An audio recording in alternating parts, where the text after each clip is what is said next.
Good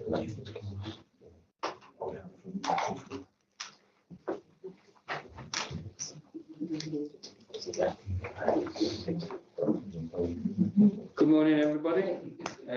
I'm Councillor Kevin Brown, the Chairman of the committee, and I would like to welcome you all to this meeting of the Place Select Committee that has been broadcast live and recorded for publication. Moving on to item 1 on the agenda, minutes of the last meeting. I'd like to ask the committee to approve the minutes of the last meeting. And just make a quick comment on page 5, it refers to waste cabbage. It should be waste cabbage. Waste cabbage. We'll make note of that, Councillor. With that clarification, can I have a show of hands, please? Thank you. I'd like to ask for if there are any apologies of absence. Thank you, Chairman. So we have apologies from Councillor John Cotty for other reasons, with Councillor Adams here to substitute. We've got apologies from Councillor Richard Darrington for other reasons, with Councillor Lucash to substitute. We've got apologies from Councillor Michael Trainer for other reasons, with Councillor Bestwick to substitute. And we've also got 2 permanent membership changes. So Councillor Jim Vernon and Councillor Kevin Dale are appointed to the committee in place of Councillor John Freeman and Councillor Simon Wright. Thank you for that, Sarah. We move to item 3 on the agenda, declarations of interest. If any councillor or officer has an interest in any matter on the agenda, you should declare it now. Please raise your hand now if you have an interest to declare. If you have an interest to declare, you should state what type of interest it is and give brief details. No? Just before we move on to item 4, just to note and remind members that scrutiny is a vital, non-political function of local government, which is focused on the issues that matter most to residents and communities. Scrutiny plays a key role in holding decision makers to account, helping to improve public services and shape more effective policies. With that, I'll move on to item 4 on the agenda, crime and disorder strategy. The Police and Justice Act 2006, section 19 requires that every local authority has a crime and disorder committee, which must scrutinise the delivery of crime and disorder strategies. In Nottinghamshire Police that takes this role. This role is different to the role of the Police and Crime Panel, and as such, examining the work of the Police PCC is not part of the Police Select Committee's role when sitting as the County's Statutory Crime and Disorder Committee. And with that, I'd like to invite Councillor Dawn Justice, Cabinet Member for Communities and Public Health, to introduce the report. Thank you, Chair. I'm introducing this report that enables the committee to fulfil its statutory responsibility to scrutinise the county's crime and disorder strategy, which is delivered through the Nottinghamshire Community Safety Agreement 2025-2027. The current Nottinghamshire Community Safety Agreement, the CSA, is attached as an appendix to the report. The CSA identifies, firstly, the county-wide community safety priorities that arise from the strategic assessment that require escalating to the county level. Secondly, ways of coordinating activity across the county to address priorities. And thirdly, how the responsible authorities might otherwise contribute to reducing crime, disorder and substance misuse through closer joint working across the county. The broader report summarises the progress being made across the partnership and how the Safer Nottinghamshire Board is coordinating activity across Nottinghamshire against the established priorities. Today's session provides an opportunity for members to seek assurance that the strategy is being delivered as intended, that statutory duties are being met, and to consider whether the current priorities remain the right ones in the context of emerging evidence, risks and wider system changes. We welcome your scrutiny, comments and challenges which play an important role in ensuring that the Community Safety Agreement continues to provide an effective and coherent approach for Nottinghamshire. I will now hand over to Vicky Croppy, who will outline the key elements of the report and highlight the main areas of current activity. Thank you, Vicky.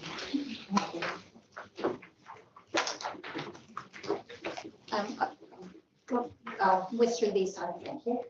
We'll whiz through these slides because the biggest information is in the report, but it's basically the legislative background to scrutiny, but also the Safety Nottinghamshire Board, and particularly the arrangement.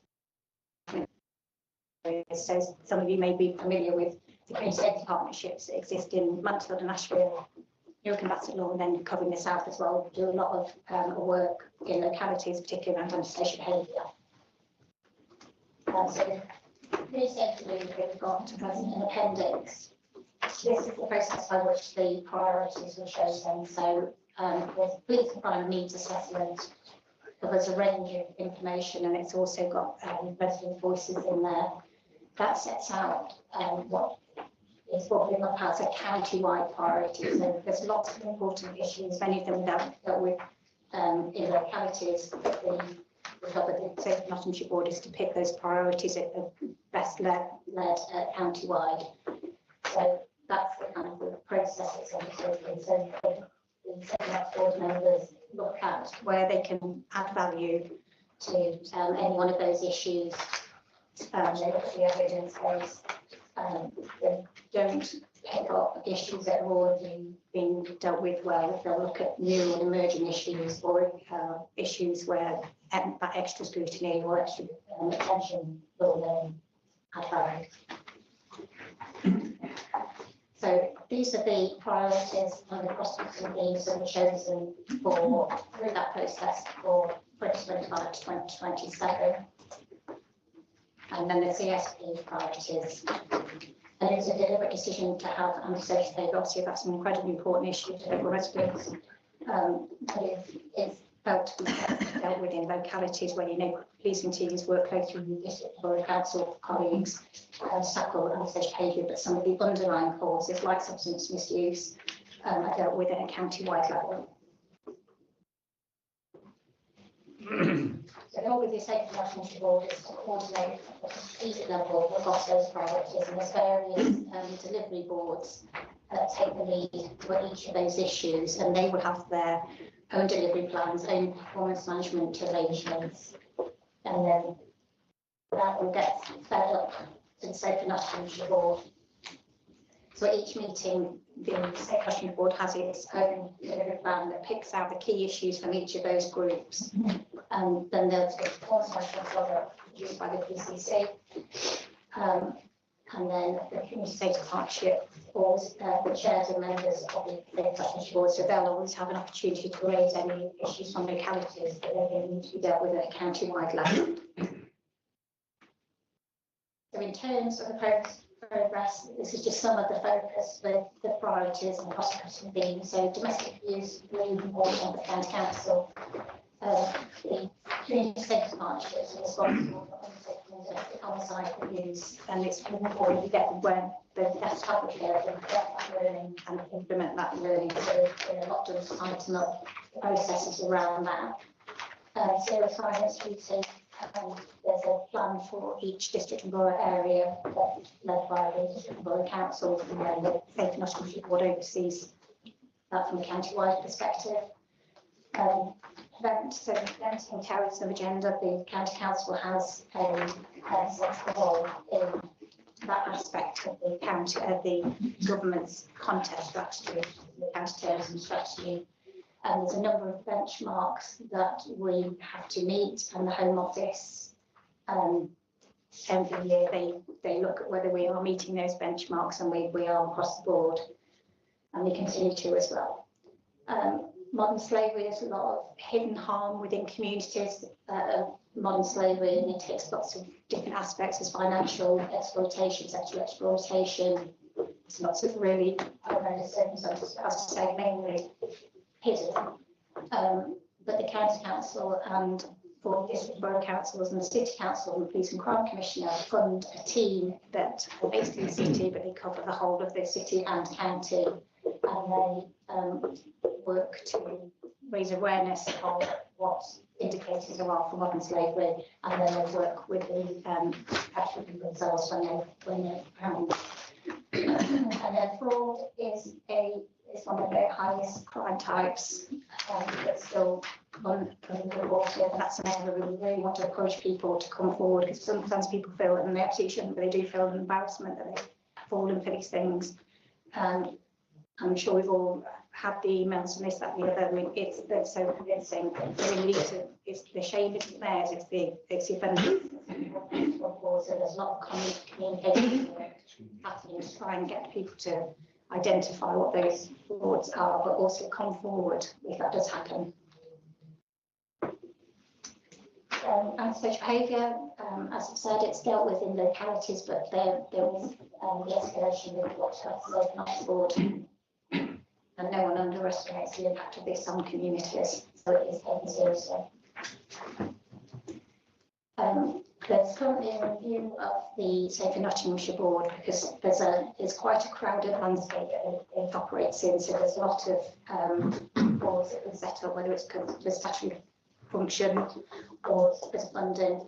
So the unique contribution that the board can make, or the Police and Crime Commissioners last year set up a new board covering city and county, so potentially that could take over the role of the SMB. However, the Community Safety Agreement remains a statutory product as a requirement while we're still a two-tier area.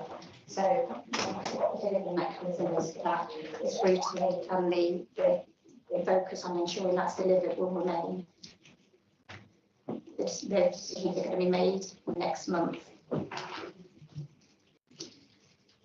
And then obviously local government reorganisation will impact on everything we do, but keeping the focus on the community safety during the period of transition will help kind of keep that going forward while there's massive changes. If we've got solidly in place something this is what we're focused on, this is what we're going to do with the mechanism, that should help keep moving forward with the community safety agenda while those massive changes take place. And then the link with the our plan. It shows what the action is in terms of the community safety agreement, how it links back into our county council plan. And that's a summary of the report. And this is where we're at and looking forward as well, and we'll welcome your feedback today. Any officers? Thank you. Yeah, really helpful summary of the report there. So I think what we've articulated there is that we have a statutory responsibility as a county council to really think around how are we supporting and driving our partnership approach across community safety across Nottinghamshire, acknowledging we are one of a number of partners. And Vicky articulated really well there the difference between and the interaction between a county level Safer Nottinghamshire board and those very local district and borough colleagues that are working much more locally at those community safety partnerships. So it's a really important relationship, and we work really closely with our partners around that. I think the other thing to acknowledge is we are in a changing landscape. We know there's lots of reform, there's lots of changes happening across our system, and that's also happening in the community safety environment. So as Vicky's articulated there, we're having broader conversations with partners around where do we add that additional value, and making sure that we're aligning more strategically. But really keen to hear members' thoughts and reflections in terms of the progress that we've made to date, and also thinking around how we can take in some of your comments and reflections today into how we review the community safety in 26-27. Thank you. Thank you. If there's nothing else to add for the officers, I'd like to move the recommendations as detailed in the report. You seek a seconder? I'll second that. At that point, I'll open the floor to debate. Councillor Clark. Thank you, Chairman. Morning, everybody. Not quite sure who might be able to answer this. It's a general question relating to policing in terms of the Community Safety Board. But on page 24 of the two, it talks about the Safe Nottinghamshire Board, and at the bottom it talks about effective and resilient policing. Now, I appreciate that the Safe Nottinghamshire Board obviously encompasses lots of topics which have just been outlined by the officers.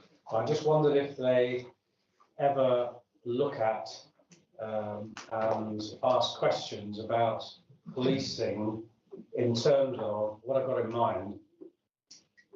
Forest matches, etc., take up, really a lot of police resource.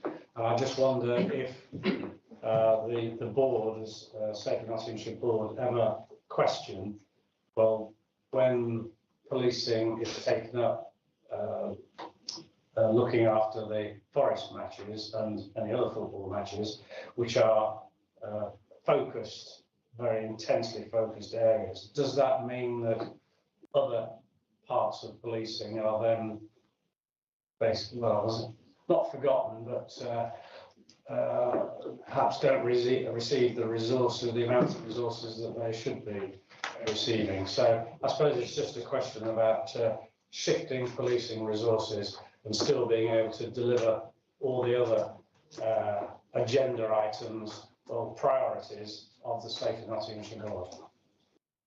I'm not sure if I've expressed that correctly, but sounded all right from this side, I don't know. Yeah. Thank you for your question.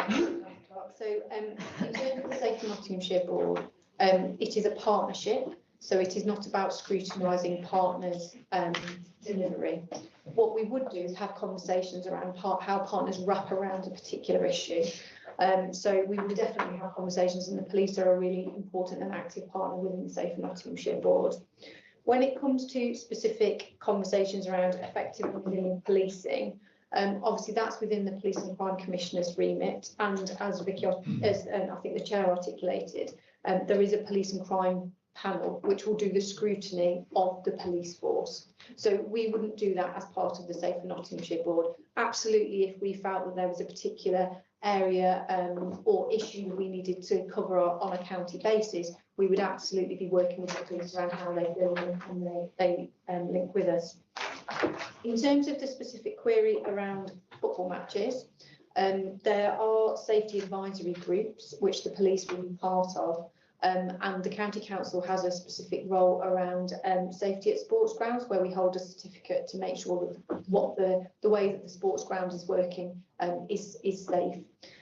So we have a slightly separate role around that, but we do chair the safety advisory groups. And so it would be part of those conversations that police would be part of a broader partnership approach around how they're going to run the match. Again, it would be down to policing as a service to make the calls around how they're allocating resources and things like that. But there are quite detailed conversations before matches as part of those SAG meetings. So to give you some assurance there that it's very much a partnership approach in terms of that, but specifically allocation of resources.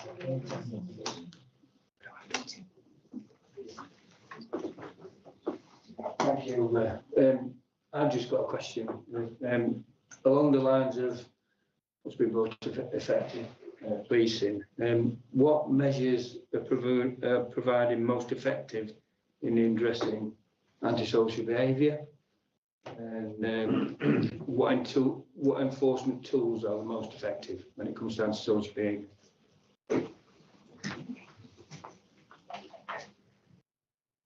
Thank you for the question. Antisocial behaviour covers such a wide range of issues, so it depends what that issue is. So behaviour, the county council services are involved, include lots within children and legal services that tap around antisocial behaviour. There's things within our communities team, the frontline obviously policing, there's housing, so it depends what the particular issue is, and which is why it's often dealt with at the interstate partnership level. A lot of the powers sit with the police, but then also borough councils, and that's kind of one of the things that's going to have to be unpicked in the LGR process when it will become one. But it depends on what the issue is, and what's most effective. I just want to know if there's any One of the things one thing that's proving most effective. One of the things we do is we have a county-wide community safety management, and one of the key things we talk about is what's working in the different areas. So if there is something found to be working somewhere, so there's work done in Beaster Town Centres and young people, where another organisation was brought in, that's worked really well, that shared with other partners, other district and boroughs, something we can look to replicate. So we are very aware of identifying good practice and sharing it, and then gives it quite a forum for us where there are issues that it's got somewhere to go and find out how the people have dealt with it, and that's what by the county council. Okay, so basically you share best practices. We do, yes. Okay, thank you. Councillor Clark? Thank you, Chairman. This one's regarding prevent. On page 15, it refers to benchmarks for local authorities are set nationally as an indicator of compliance. How is effectiveness measured beyond the nationally set indicator? Or benchmark, if you like. So I'll kick off, and then Vicky, if you want to add any detail, please do. So there's national specific benchmarking guidance that's set by the Home Office that the County Council has to respond to as part of benchmarking every year. And I think what's been a really positive good news story over the past couple of years is the County Council has really improved its performance around those. So if it's helpful, we can share that. I haven't, the honest answer is I haven't got the specific criteria. There's a set criteria that we have to meet, and then we have to demonstrate that. And then basically we get a review every year. I think the next one's due soon, actually, isn't it? Oh, yesterday, it was yesterday. So we can provide you with the updated results on that. But what I would say is that we have a really strong approach to prevent within the county. We have really good governance around prevent in terms of working with our city colleagues as well, and we're looking at how we bring in broader partners into that prevent duty, because I think we're seen as best practice in terms of a lot of the things that we're doing. But Vicky, is there anything you want in terms of the specific criteria? And then we can absolutely share where we're up to in terms of that benchmarking. Once we get those answers known. Yeah, I think kind of the main thing is the county council. Oh, sorry. The main thing from the county council is that we are delivering those benchmarks. So there's things around how we work with partners, there's things around training provision, how we communicate to residents about what sort of items are prevent. But then there's a wider system things that are less visible externally about how we work with counter-terrorism policing, how we get referrals into that training in schools and communities. Are we getting the right referrals in? Are they, and that's judged by Counter-Terrorism Policing East Midlands, and then go to a channel panel which is chaired between ourselves and the City Council. Is there the right interventions to stop those people progressing on to where we think they might be headed? And then all those things are working, and then we've that's kind of, it's more those spots or indicators of we're getting the right levels, we get go to the channel panel, and then they don't progress further beyond that. Okay, thank you. Vernon? First time on one of these, so bear with me. I get the flow chart, I get how everything's assembled, how everything works. I don't see any results that I can scrutinise.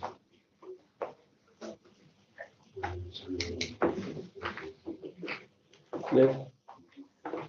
So what we've given you is a summary of what we've of the work that we're doing, and as part of the Safer Nottinghamshire board, there's a performance dashboard that is reported on a quarterly basis, Now, we can certainly look at what data we've got there and share that. We need to just double check which bits are in the public domain, but we can certainly look at some of that for you. The other area that a lot of the community safety indicators link back into are also things in the public health outcomes framework. So if we think around areas around substance use, domestic abuse, and some of those indicators. Now, those indicators are fully scrutinised on an annual basis through overview. It's normally about November time. So we can also share some of those outcomes there. But to give you some assurance, when we're looking at how we're setting the priorities, we absolutely go back to what are the outcomes, where are we achieving those, how are we benchmarking across other areas locally and nationally, and then we utilise those to think around what the priorities would be moving forward. But I'm sure we can look at pulling out some information if needed. If there's something different you want to report for next year, absolutely, we can do that if it helps you fill that role. Yeah, you said, again, more or less what I'd be asking, that you can look at, you can present, you can bring. I was hoping it was going to be here, so I could sit here and see what's worked, what hasn't worked, which agencies are cooperating really well, which aren't. I've got nothing that I can measure it by. So if you could give us more detail, that'd be great. Thank you, Chair.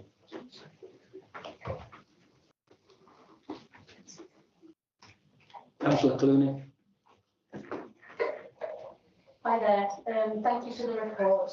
I've got a few things I just want to ask. Firstly, couldn't quite understand what was actually meant by cross-cutting. So if you could explain that a little bit better about the cross-cutting. The other thing was if we could have a glossary of all the acronyms. So I thought there's a lot of acronyms to kind of get your head around, and particularly on one page I'm not listing them all out here. And then one more question about one of the roles, which is not in the violence against women and girls. This is on page 30. There's nobody in that like role. It says TBC. Was there somebody there before? But I think it's really important there is somebody in that area. Thank you.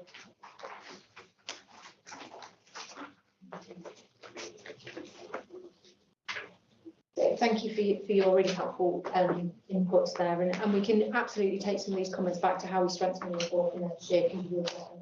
For next year, in terms of the cross-cutting themes, those are the themes that are almost the causes of the causes. So we know that there are certain issues that won't particularly relate to a particular crime type, but we know that there are underlying issues that might have an impact on lots and lots of different elements of crime and safety within our communities.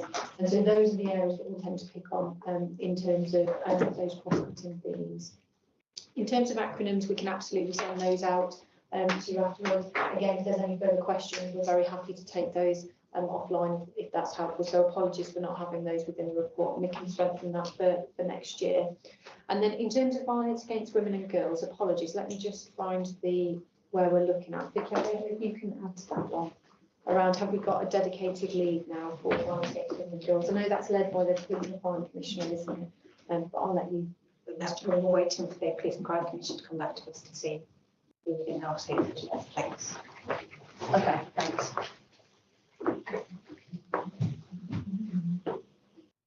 I'd like to ask a question. Reducing reoffending is a significant long-term, has significant long-term benefits for the communities. I understand we have rehabilitation programs. Is it delivering any measurable outcomes? And if so, what progress is being made in reducing repeat offending?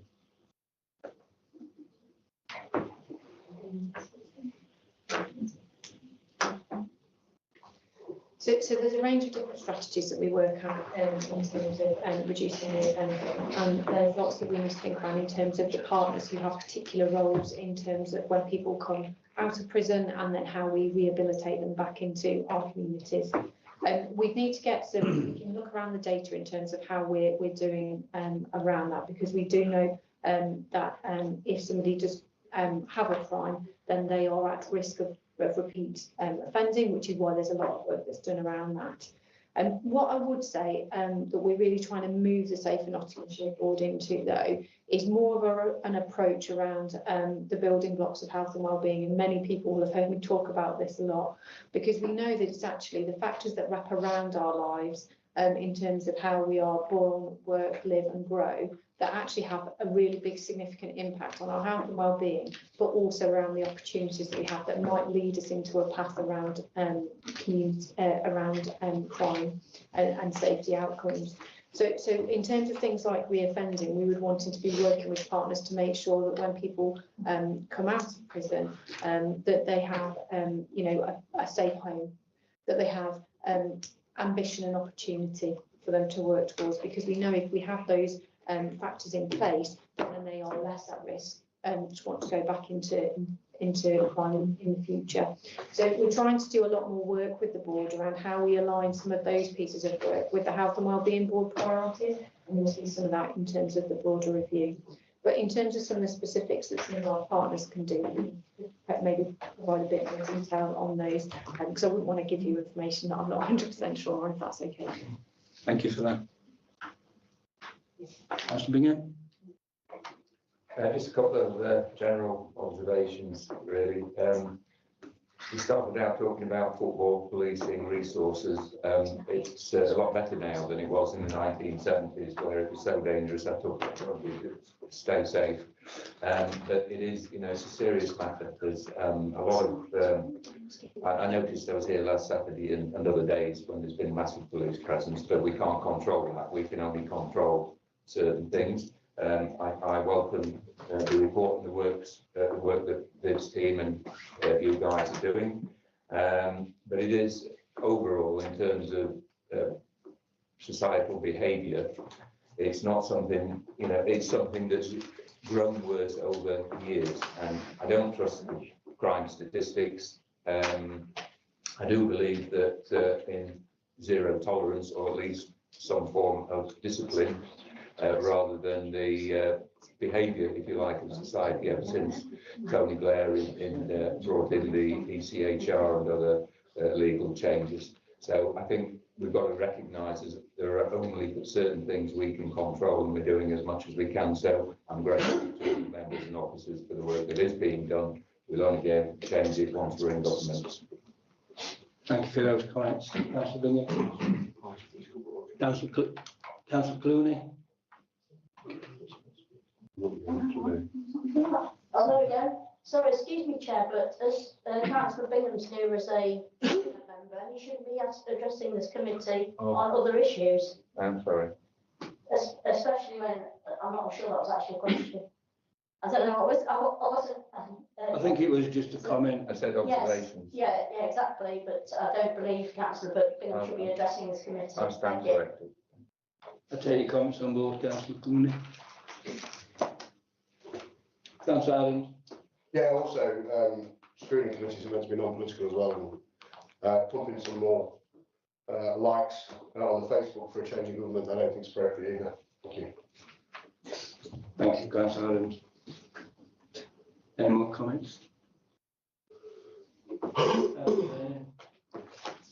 Yeah, just to reinforce that comment, I've got nothing to scrutinise. I'm hearing it. Benchmarking, strong approach, detailed conversations, we're working toward. I really don't know what I can do. I did have a lot of questions I was going to ask, but there's no data. Could we maybe write? Can we write these questions to officers? I know you've said that you will in future provide measurable or statistics which will relate to this. But if I'm sure the officers will take it in writing, any questions after the meeting. Thank you. If there's no more questions or comments, I'll ask Martin to read out a summary of the discussion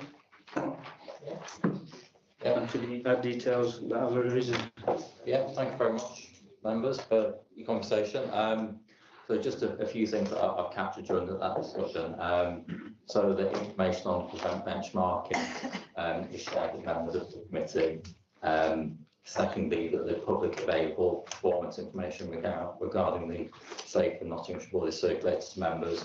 There's a glossary of terms is circulated to committee members, and the future report include that glossary and also include an element of relevant performance information. So I think that's captured everything. Thanks, Martin.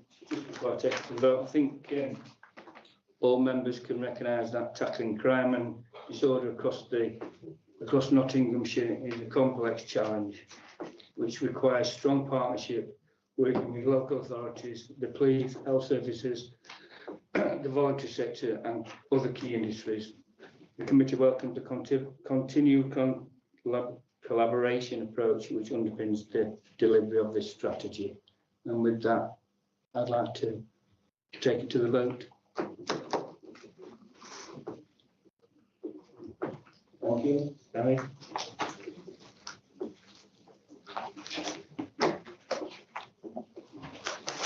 Moving on to item 5 on the agenda. Objections to permanent TROs, bus stop, clearways and other schemes. Updated process report. I'd like to invite Councillor Bingham, Cabinet and Member for Transport, excuse me, and Environment to introduce the report. Excuse me. Yeah, we changed the guidelines, if you like, last July, I think it was, so that delegated decisions could be made below 20 objections. We promised to report back in that regard. I've got Sean here today to comment. Gareth, sorry, Gareth, not Sean. Yeah. Gareth here today to report on that.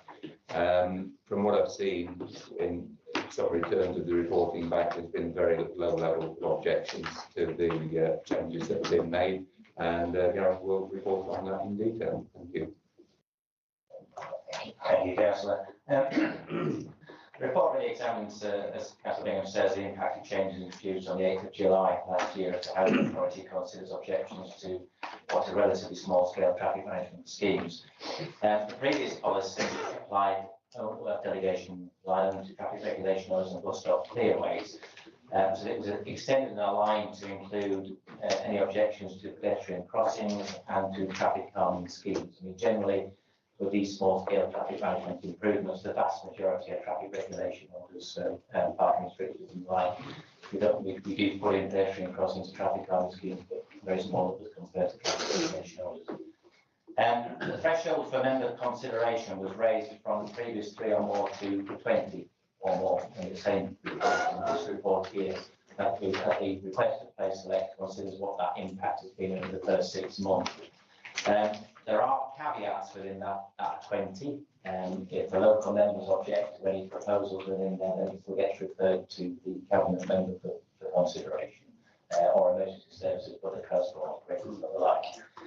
Now the impact as the report goes on to is, I mean, very minimal. We've only had 6 months of this so far. We've had 26 objection reports considered by officers in that time, and only 3 of which would have been considered by the cabinet member because they were over the threshold of 3. And it transpired, we've never really done this analysis in this sort of depth before, but we don't receive a lot of objections to these sort of schemes. Most traffic regulation orders are fairly small, things like junction protections, WL lines and the like, and we only typically get objections from people that are immediately affected by them. Even with traffic calming schemes, there's normally a lead up to them. It's normally something that's the public are interested in and supportive of before we sort of impose it. Obviously, you don't see huge levels.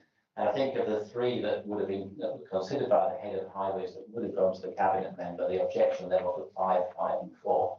So the only conclusion I could draw from this over the first 6 months is that the impact of these changes has been minimal.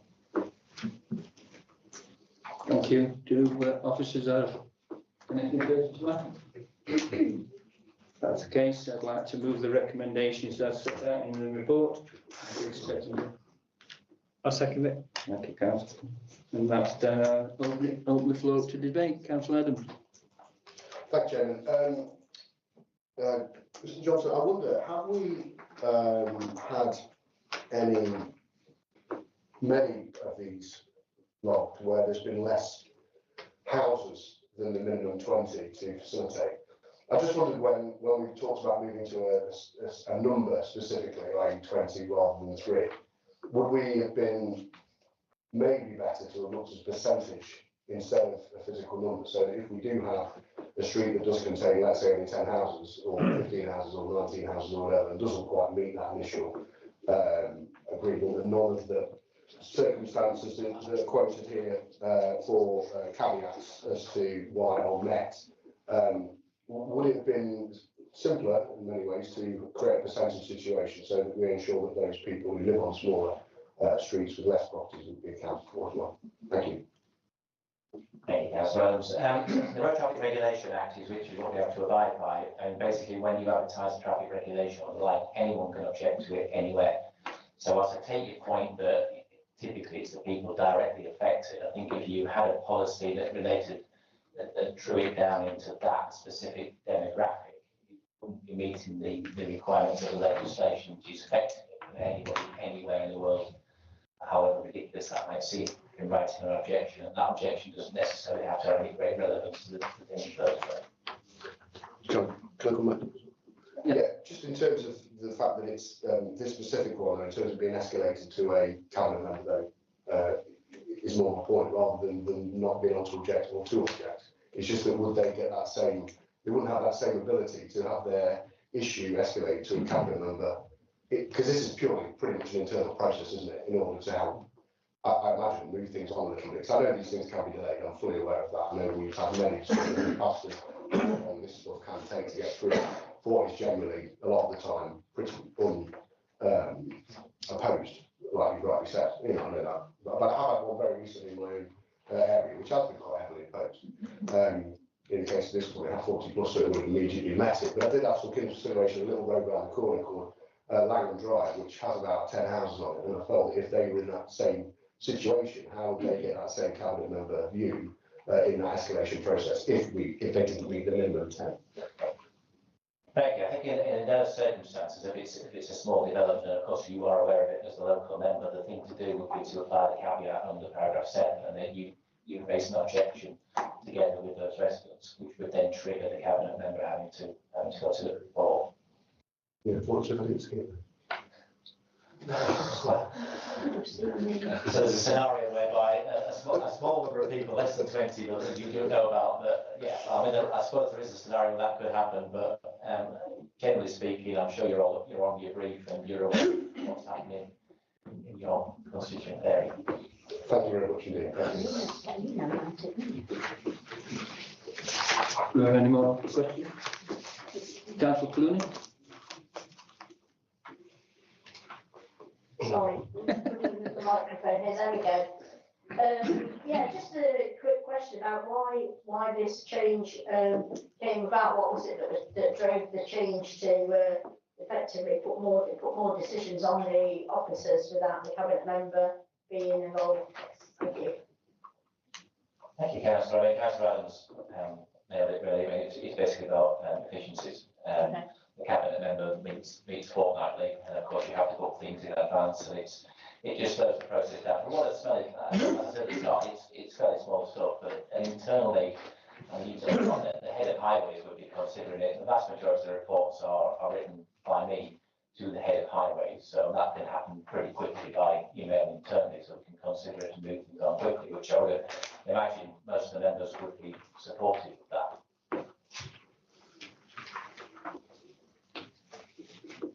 Any more questions? I've got one, just a quick one. When we're considering NETR or whatever, do we take into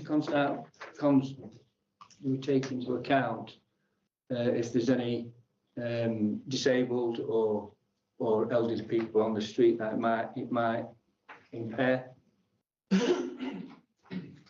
Absolutely, Councillor. I know we have equality requirements that we have to consider that, and it would carry additional weight if we get objections or comments or from people that have ability issues, and that would absolutely be taken very carefully into consideration any development. Thank you for that. The reason I ask is I've just had an incident with a bus stop removal, and I was going to put it outside a resident who had was rejected and moved somewhere else. So thank you for that. Any more questions? In that case, I'll ask Marty to sum up. Marty to sum up. So I'll take it to the vote. Thank you. Okay. Chair, sorry if I may again. We've got members of the cabinet voting over there. Yeah. They should be voting members of the group. Thank you. Councillor Bingham. End of our meeting. Over enthusiasm. Get your place in this committee. It's on autopilot. I love how much you love your own reports. Yeah, what if you voted against them? Case of getting my hand down. Okay. Perhaps you could try that. Try voting against. Moving on to item 6 on the agenda, implementation of the recommendations of the flooding scrutiny of the scrutiny review, flooding preparation and response. Just to note that the purpose of this report is to enable members to gain assurance on the implementation of the recommendations from the previous scrutiny review. It is not to have a more general discussion on the topic. Members should raise any specific queries regarding flooding in their areas directly with the relevant officers outside the meeting. And with that, I'd like to invite Councillor Bingham, Cabinet Member for Council Environment, to introduce the report. Now, Thank you. And obviously the report comes out from measures implemented a year ago, which I might mention is previous administration. But so since we've come in, been very impressed with the progress that is being made, has been made, and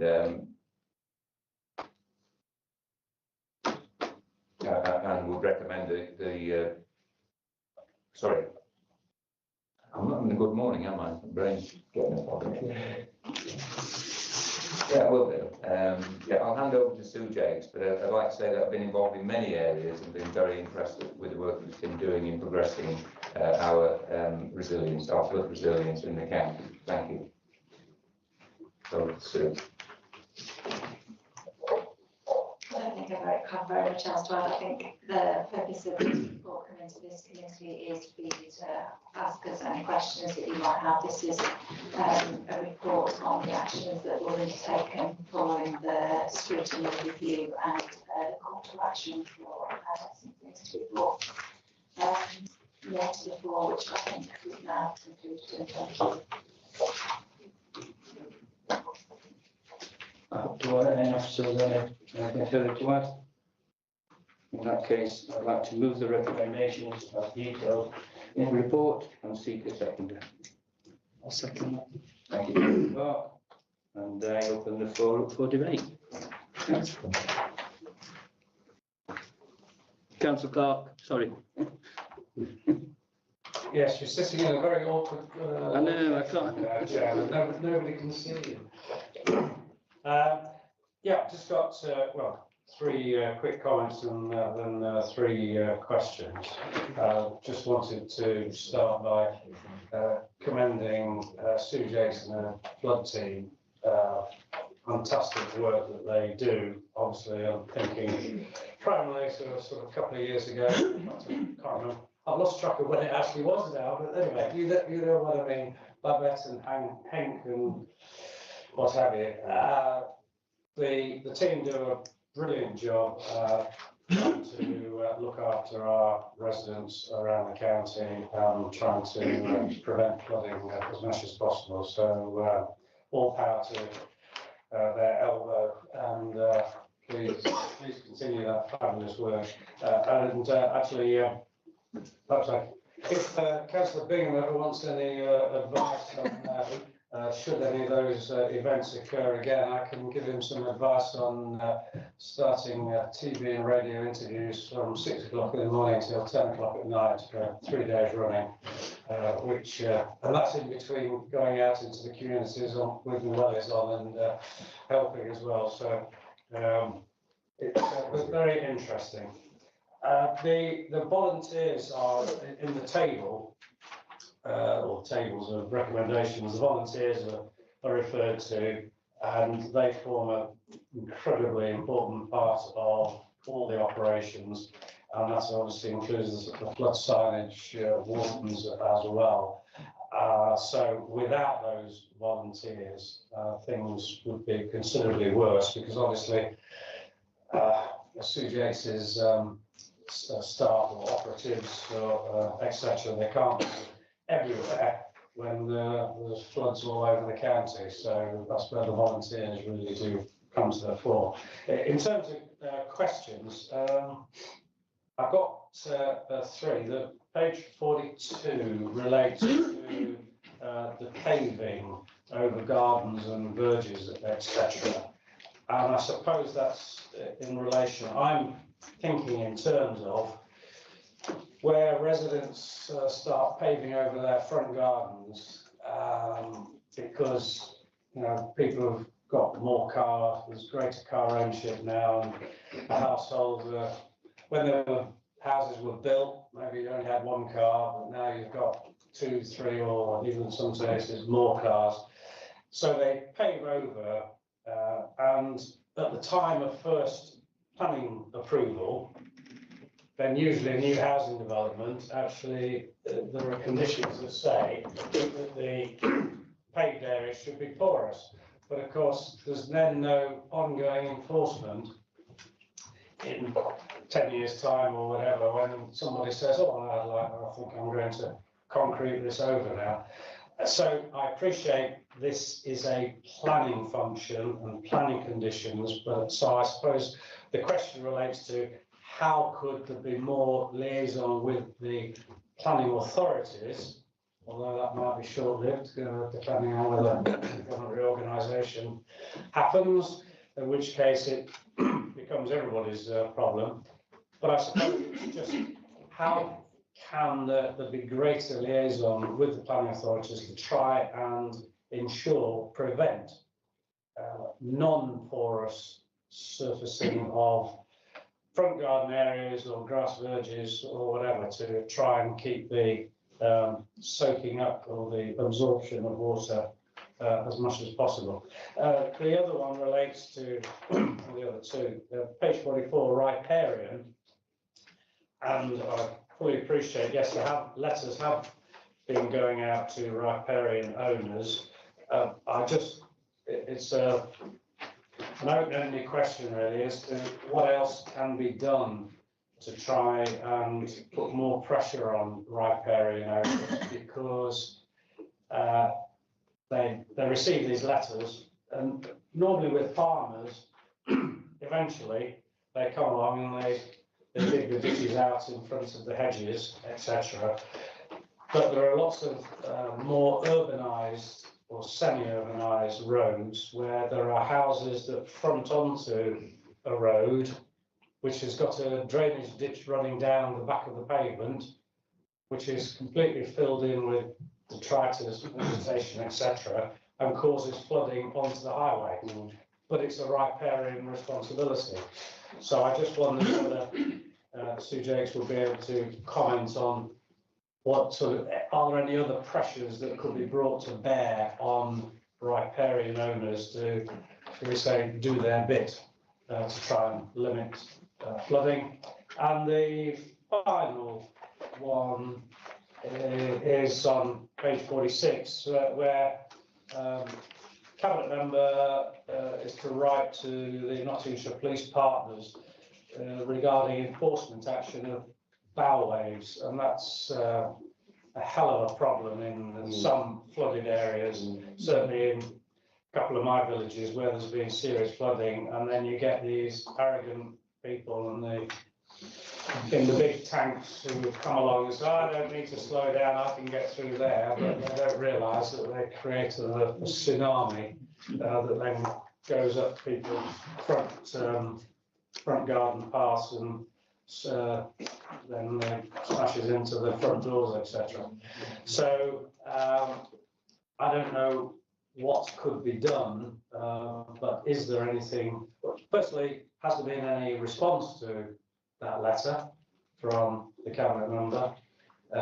to the police, and is there anything greater that could be done to try and liaise closer with the police to get greater enforcement? Sorry for the long-winded question, but it's an important topic when you are being flooded, Chairman.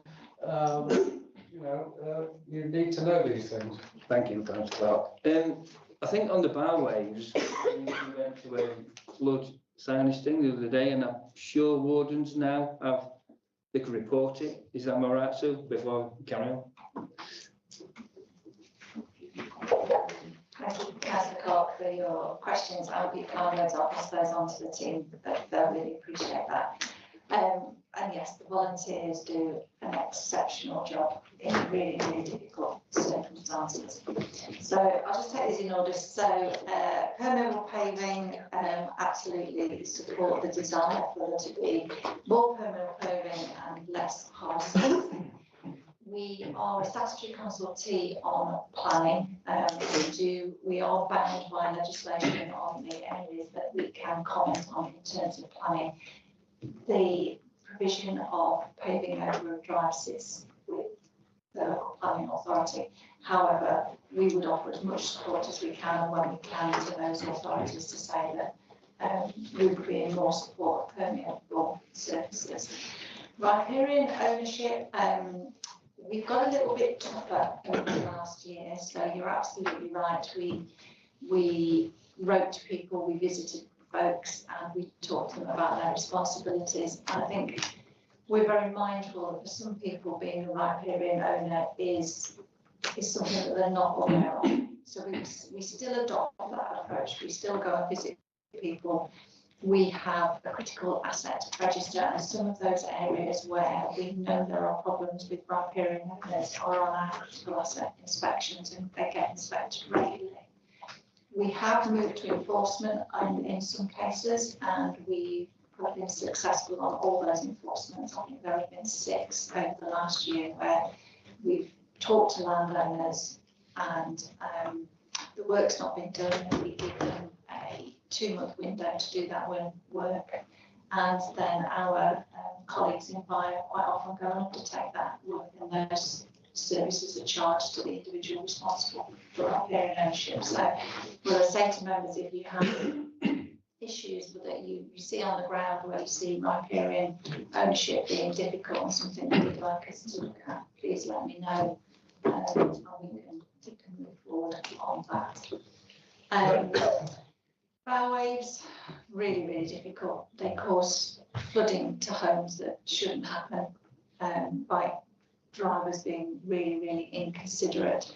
We are looking to pilot some flood wardens. Getting the evidence is really difficult. So for flood wardens there, and there's a bow wave incident, and they managed to get a car registration number, they've done really well. It's often throwing it down the drain, it's pitch black, and the drivers sometimes feel abuse at them as they drive through. They're doing a really difficult job. But we are working with the police on a possible pilot scheme where we're going to have body cams for some of those volunteers if they're willing to work that road. Run that as a pilot and see how we go. Thank you for that. Interesting, Chairman. Yes, that's a good positive outcome, hopefully. Fingers crossed. Councillor Vernon and Councillor Adam. As the new boy, what constitutes a flood? At what point do we get you involved? I live on Carlton Hill, by the way, so I've no knowledge of it.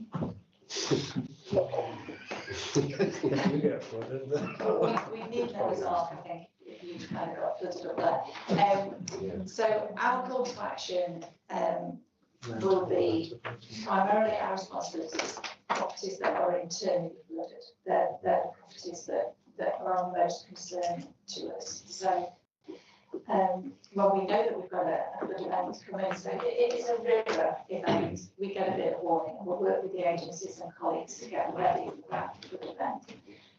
When we have a significant event that is a surface water event, so it rains wherever it may rain in the county, that's our call to action. We quite often know it's coming, and we'll be ready, and we'll be talking to members about possible interventions and actions. But our colleagues at Fire East Midlands will also be ready, they're all prepped and ready to go.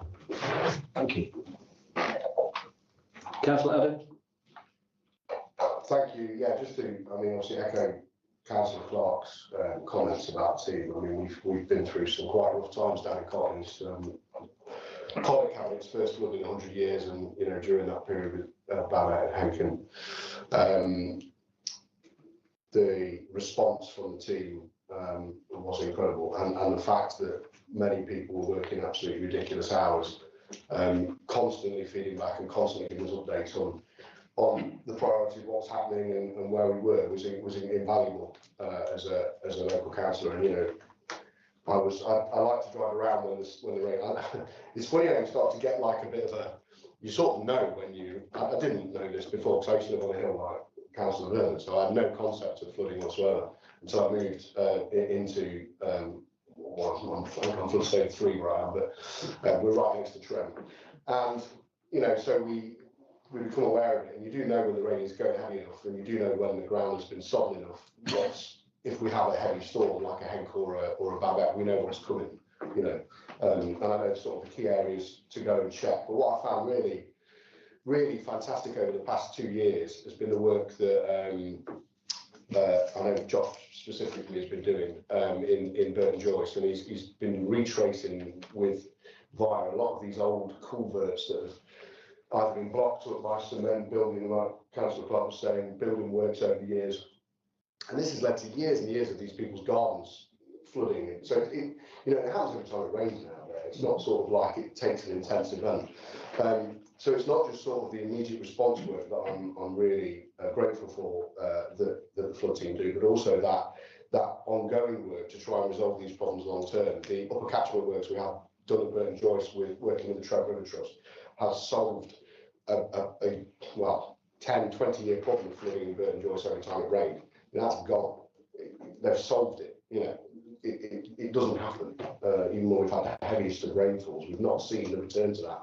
So all that work that Josh and obviously the rest of your team have been doing has been phenomenal for our residents. Moving to a question from all of that, really, is just to sort of dive into something that's happened to me recently. We've got a bridle way within Burton Joyce, quite a few bridleways in Burton Joyce, it turns out. This bridleway over a long period of time is missing half of its drainage. So again, properties have been built, driveways have been built into the main highway, or effectively into the bridleway, and we've lost those water flows. Now, as a result of that, again, when we have heavy rain, the road surface is falls apart significantly quicker than most road surfaces because of the constant water flow down it. Going to the riparian connection with that, is that same riparian right feature within bridleways like it does if you were next to an actual watercourse? If the actual road drain is on the front of your house, does it follow that? Or, I suppose I'm trying to work out is whose fault is it and whose door can I knock on to get it solved? You know, is it do we go to VIA? Is it a conversation with them about digging out new drainage, or is it that we need to progress it through your team to sort of work out what's happening with the way that the water escapes from those properties and the wider land as well, because some of it is runoff from fields as well. Can I take that one away? You can. Do you want to write some way, colleagues? That'd be wonderful. And investigate a little bit further, and I'll come back to you. Perfect. Thank you. Thank you, Chair. Thanks, Sue. Thank you. Councillor Clooney. You're having trouble. I'm there now. Okay, so it's really important what's been said about the permeable surfaces when people pave over their gardens, really important. And I wondered if there's anything we can do to publicise the fact that really it's much better for the environment if people if they don't pave it over, but also if they use something permeable that's helping with flooding or stopping the flooding. And then my other thing was about the bow waves, because actually there was one in Investment Park Drive only a couple of weeks ago, when there was that Thursday night we had really, really heavy rain. I was coming back from football and got soaked.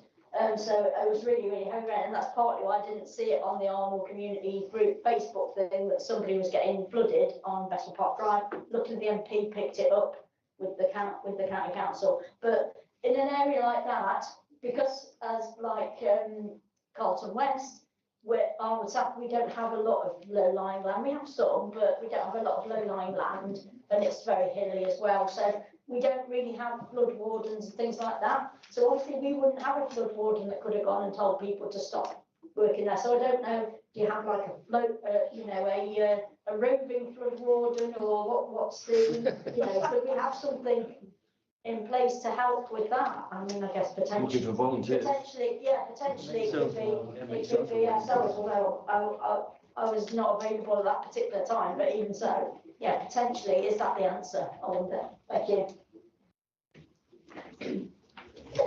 Okay, I'll come to the bows 1 second. So we spent quite a lot of time working with schools, universities, parish councils to do an education programme around, we have a something called a SUDS model that looks at sustainable urban drainage and how good roads and not getting the pavement works. And we do that a lot. I think we've probably talked to 1,500 students. We've been to lots of parish councils. We work with the districts on raising awareness, and sustainable urban drainage is always our preferred option before we start looking at anything else. Yeah. In terms of bow-waves, it's really difficult. It's probably a matter of where we report it. If it happens, it would want to see if that's happening on a regular basis. It's sort of one-off. A roving flood warden would be a great idea, apart from it's tied up in some legislation about for each site that we have wardens there, we have a risk assessment, and we have a training programme which some folks on this committee did at the weekend actually. So from a health and safety point of view, that perhaps be a little bit difficult. If we'd like to train some wardens, we'd like to see. Any more questions? Make a point. He's the answer, so Yeah, it's your report. Yeah, thank you. It's just to reinforce what Sue just said actually about sustainable urban drainage. Sustainability principles have been enshrined in planning law since I think 2004, and the design methods adopted as well. It's where people are retrofitting in older housing areas that we get that runoff problem, and maybe there needs to be some focus on that going forward. Thank you. Thank you, Councillor Bean. There's no further comments. I'd like to ask Martin to It's very briefly, like I said, it's really good to see that the recommendations have all been implemented. And just like note members, we always bring like a follow-up report a year after the recommendations have been approved by Cabinet. So it's good to see that everything's been done.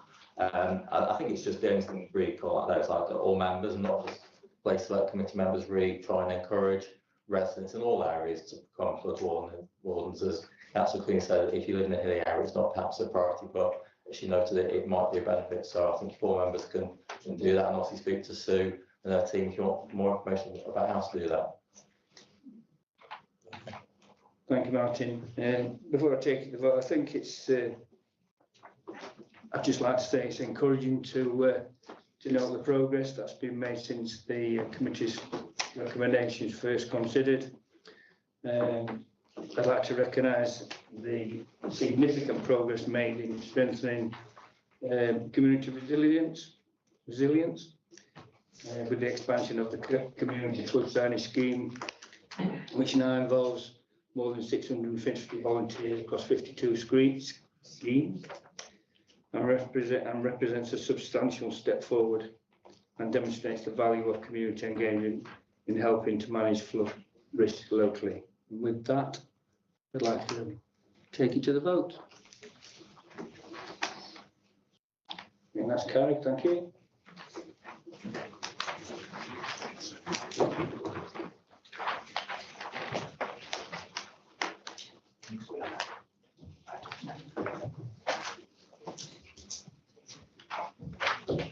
Thank you.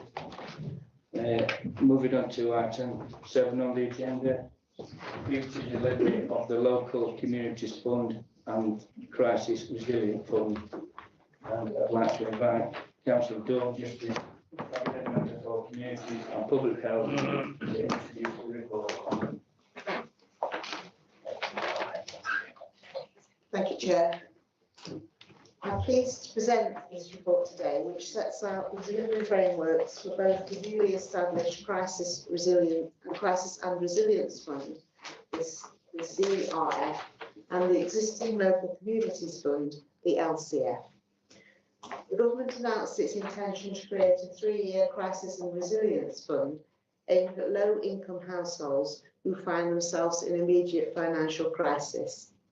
The guidance was received by councils earlier this year, and the report sets out the objectives and 4 strands of the fund and requirements to meet the criteria. And I know that Chloe's got a very detailed slide on that coming up to explain how that works. But Councillor Mann and myself had quite a long conversation with Claudine about a week ago, and it's really quite an exciting change. So it's not just about dealing with an immediate financial crisis, but it's also about resilience and community coordination and funding for that as well. So I'm looking forward to that being presented to all of you. The second part of the report details the Local Communities Fund, which is a Nottinghamshire County Council grant fund which was established in 2021 to deliver support across our communities from April 2022 to March 2026. And I know that all members are quite familiar with the fund, but we are looking to change the fund slightly and to give it more emphasis on meeting the needs of the communities and digging deeper into those communities to give support where it is needed. So following feedback and learning and analysis of the LCF grant funded programmes, the report provides insights into how the funding has been distributed across the county and key themes of support. These results are shown in both Appendix 1 and Appendix 2. In order to ensure that the LCF is having the greatest impact and reaching communities most in need of support, it is vital that key changes are made to all the funding programmes. This includes removing barriers to accessing the funding, removing funding to gateway and village signs, supporting small startup organisations, and having an equitable funding offer that's based on evidence to support areas of highest need. Strengthening the funding criteria will mean that the LCF will positively impact communities and that clear outcomes will be achieved by organisations who will strive to become sustainable after LCF funding. This will also support the Thriving Communities ambition of the recently approved council plan. I will now hand over to Claudine White, Head of Communities, Culture and Protection, to take us through the report. Thank you. Good morning. Thank you, Councillor Justice. So I will firstly take members through the Crisis and Resilience Fund. So this is a new 3-year programme announced by the Department of Work and Pensions. The funding being received by the Council is shown in paragraph 3 of the report. The CRF primary aim is to support low-income households facing immediate financial crisis and to address the underlying causes of such crises. This represents a clear shift in national policy, moving away from repeated short-term payments provided through the Household Support Fund, which ends on the 31st of March, and moving towards prevention and building long-term financial resilience for our residents. The fund is structured around 3 core strands shown on the slide. Firstly, the financial crisis strand. This is immediate, urgent, short-term crisis help for residents facing a genuine financial shock. We are developing a fair and transparent eligibility process to ensure support is timely, needs-based and appropriately controlled. Financial crisis support will be available all year round and accessed either directly by residents or through professional referrals. Support will be given through cash-out vouchers, essential items such as white goods, and additional support for residents affected by the new heating oil crisis, which was announced by central government last week. Further information on this is being provided to the council tomorrow. Secondly, the Resilience Services Fund. This is the largest element of the fund, focusing on reducing repeat crisis through support such as debt advice, income maximisation, welfare rights and budgeting, delivered through a one council approach and working with external partners. Thirdly, the Community Coordination Strand. This strengthens local grassroots support, helping individuals and families navigate support services, access to earlier help, and avoid falling into financial crisis again or in the future. The government is stipulating that it anticipates councils using the majority of the Crisis and Resilience Fund in the strands 2 and 3, with the least being spent on the financial crisis strand. And this is because residents cannot keep applying to the council for the same financial crisis. Support is given on an immediate short-term basis. A fourth strand, which is the housing payments, sits outside the current delivery framework, as this element is being paid directly to district and borough councils for the next 2 years, and that is described in paragraph 6 of the report. A comprehensive engagement and communications plan is also being developed with the aim of presenting the final delivery plan for approval in April. Councils are required to submit their final plans for financial distribution across each of the 3 strands to the DWP by the 19th of June. I will now turn to the Local Communities Fund and the Learning of the Last 4 Years programme. The LCF is council funded programme. It was established in 2021 to support the voluntary and community sector to deliver community-based support between the years 2022 to 26, with an annual budget of over £1 million. The LCF has had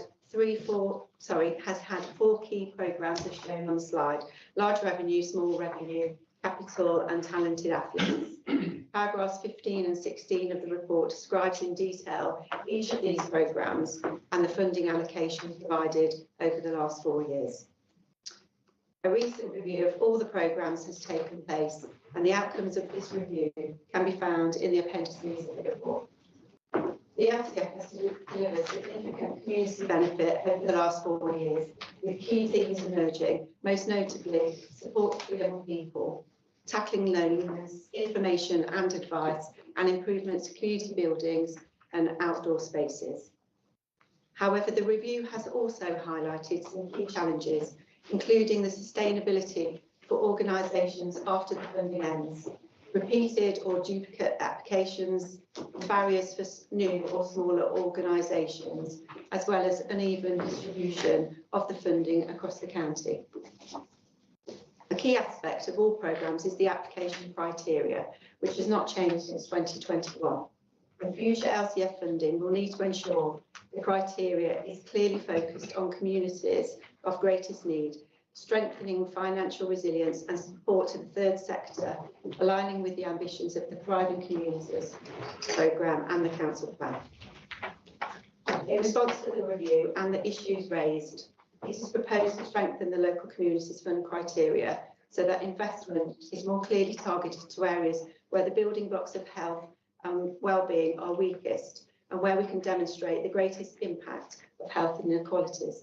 Alongside this, it is proposed to change how the LCF is distributed, including allocating a larger proportion of the fund to support smaller or recently established organisations. This would introduce a staged approach where third sector organisations can apply for a small setup grant with the option to apply for a larger revenue grant once they are able to evidence delivery, governance and community outcomes. In practice, this means that we will tighten the evidence at the application stage, strengthen monitoring so we can track outcomes, continued evaluation throughout the programme and ensure funding is distributed fairly and equitably across Nottinghamshire. We will continue to strengthen partnerships and continue to support organisations through funding workshops to help organisations succeed with any type of funding they apply for.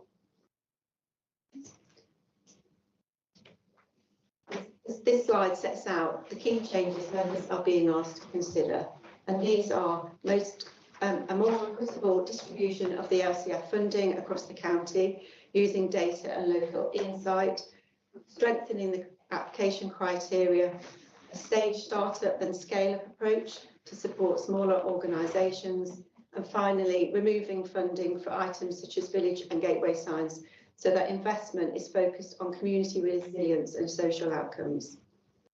And the final slide is included as an aim memoir for members. So in closing, the report asks members to consider and comment on the proposed approach to delivering the Crisis and Resilience Fund and the future direction and revised criteria of the local community fund.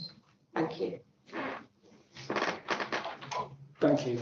Do any officers have anything further to add? In that case, I'd like to move the recommendations as detailed in the report and seek a seconder. I'll second that. Thank you, Councillor Clark. And now open the floor to debate. Councillor Brill. Thank you, Chair. If I may, I just have a number of questions. I'm sorry. Because I have a few questions which I'll run through as quickly as possible. Sorry, your name card's knocked over. I know you're Claudine. I don't know your. Councillor Brill, can we have the questions one at a time, please? One at a time, absolutely right. Just going to page 49 of the report, I've just noticed what you've said about the distinction between the crisis payments and the resilience services. So the crisis payments is obviously in relation to immediate short-term help, ideally not the same crisis recurring. Is there a potential gap here? I met a resident of mine at the beginning of this year who is in more or less full-time employment, but routinely does not have enough money to pay for food at the end of the week. Now, that doesn't sound to me like a crisis, and he certainly doesn't need debt advice.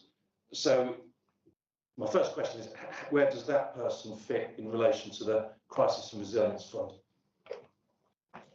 Thank you. And that's around the support from strands 2 and 3. So whilst you're saying there that that individual may not need debt advice, it's making sure that they've got access into the right support services, and it's on a assessed approach for delivering the Crisis and Resilience Fund. So we will have a network of support that wrap around individuals that present needing support services. And that's where we also include community resilience, so people have access to services that might help them understand their financial situation, and anything further that we can do. Thank you. The £9 million question revolves around paragraph 11 of the report about a robust system that can be accessed in a timely manner by those residents who are in a crisis. Can you give the committee some information about what that system will be, how it will be publicised, and what role, what information councils will have in relation to the system? Thank you. We've got learning from the Household Support Fund, how we deliver that support to residents across the county, and it will be on a similar basis being accessed, so it will be digital, online. We'll also have the customer service centre working with us, so residents have a myriad of ways to access support, and that information is provided. We will have as a council our dedicated website and email, so there'll be a lot of information for residents to understand how they can apply for immediate support. And then we'll link in what would be our new community directory as well, so that individuals can look at that and see what other community support they can get in terms of if they're not in an immediate financial crisis. Thank you. My penultimate question, Chair. Just on page 55, we have a table in relation to the Local Communities Fund, and we see a range of quite different funding elements to the different districts, boroughs in the county. Could you give the committee an indication of why, for example, somewhere like Gedling would have the second bottom level of award, and why that should be so substantially different to, say, Newark and Sherwood? Incidentally, I've got nothing against Newark and Sherwood. I'm just interested in the disparity of why boroughs get different levels of award. Thank you. And that's what we recognise within the review that has taken place, so that the funding, the LCF is opened for all organisations across the county and that meeting the criteria was an essential part of being able to access the funding. So the recommendation is that we review that criteria, ensuring that the funding is equitable across the county on a needs-based approach. So using data and local intelligence to make sure that actually how the fund is distributed in the future. Thank you. Sorry, can I just? Thank you, Thank you, Chair. I wanted also to answer that question myself a little bit, because having some experience and being in Ashfield, which is absolutely bottom of the table there in terms of the amount of funding that's been received in the past. And I think that what we're looking at is trying to tilt that balance back so that it's fairly represented across the area. And obviously an area like Ashfield is an area of greater need. And so a lot of it relies on how those organisations which qualify for the funding, how they actually apply for it, whether they've got match funding, whether they understand how to fill the form in correctly, and sometimes there's going to be training around that. And I think also the support for the startup organisations, that will be really helpful to get them to a stage where they've got sufficient governance to be able to apply for this funding. And those sort of things are going to tilt the balance back so that we've got a fair distribution across the county. And that's quite important, obviously, when you're looking at areas of higher deprivation, potentially getting the lowest amount of funding. Thank you. Councillor Brill. Thank you. Thank you, Chair, and the committee, the indulgence, and allow me to ask 4 questions. This is my last question. I received an email on the 28th of January this year from the organiser of various Gedling food banks, one of which is in my division, and I promised them that I would follow it up on their behalf. And there's no better way of me doing that than me actually asking the question that they asked me. If I just quickly read that. We would be keen to discover how we can access support from the LCF to help us continue to meet the needs of local residents and to continue being part of reducing poverty in our region. Thank you. So thank you for that question, and it's a really important point. And I think one of the opportunities that we've got with the revised and new approach to the LCF is to really think around how do we build on those really important areas of work that are being developed there.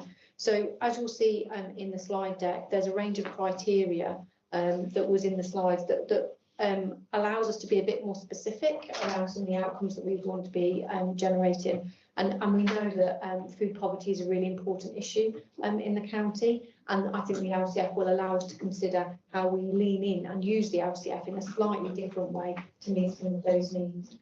So hopefully you'll see that when you see the revised criteria, but there will definitely be opportunities for organisations such as those that you just described to think around how they're going to contribute to those broader outcomes of thriving communities.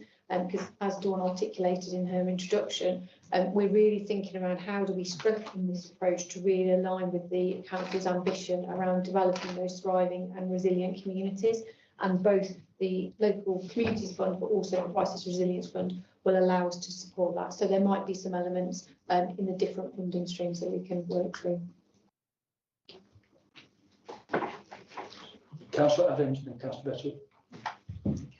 Thank you. Yeah, just on the allocation of money, it occurs. I do take on the point of this allocation and re-tipping the balance.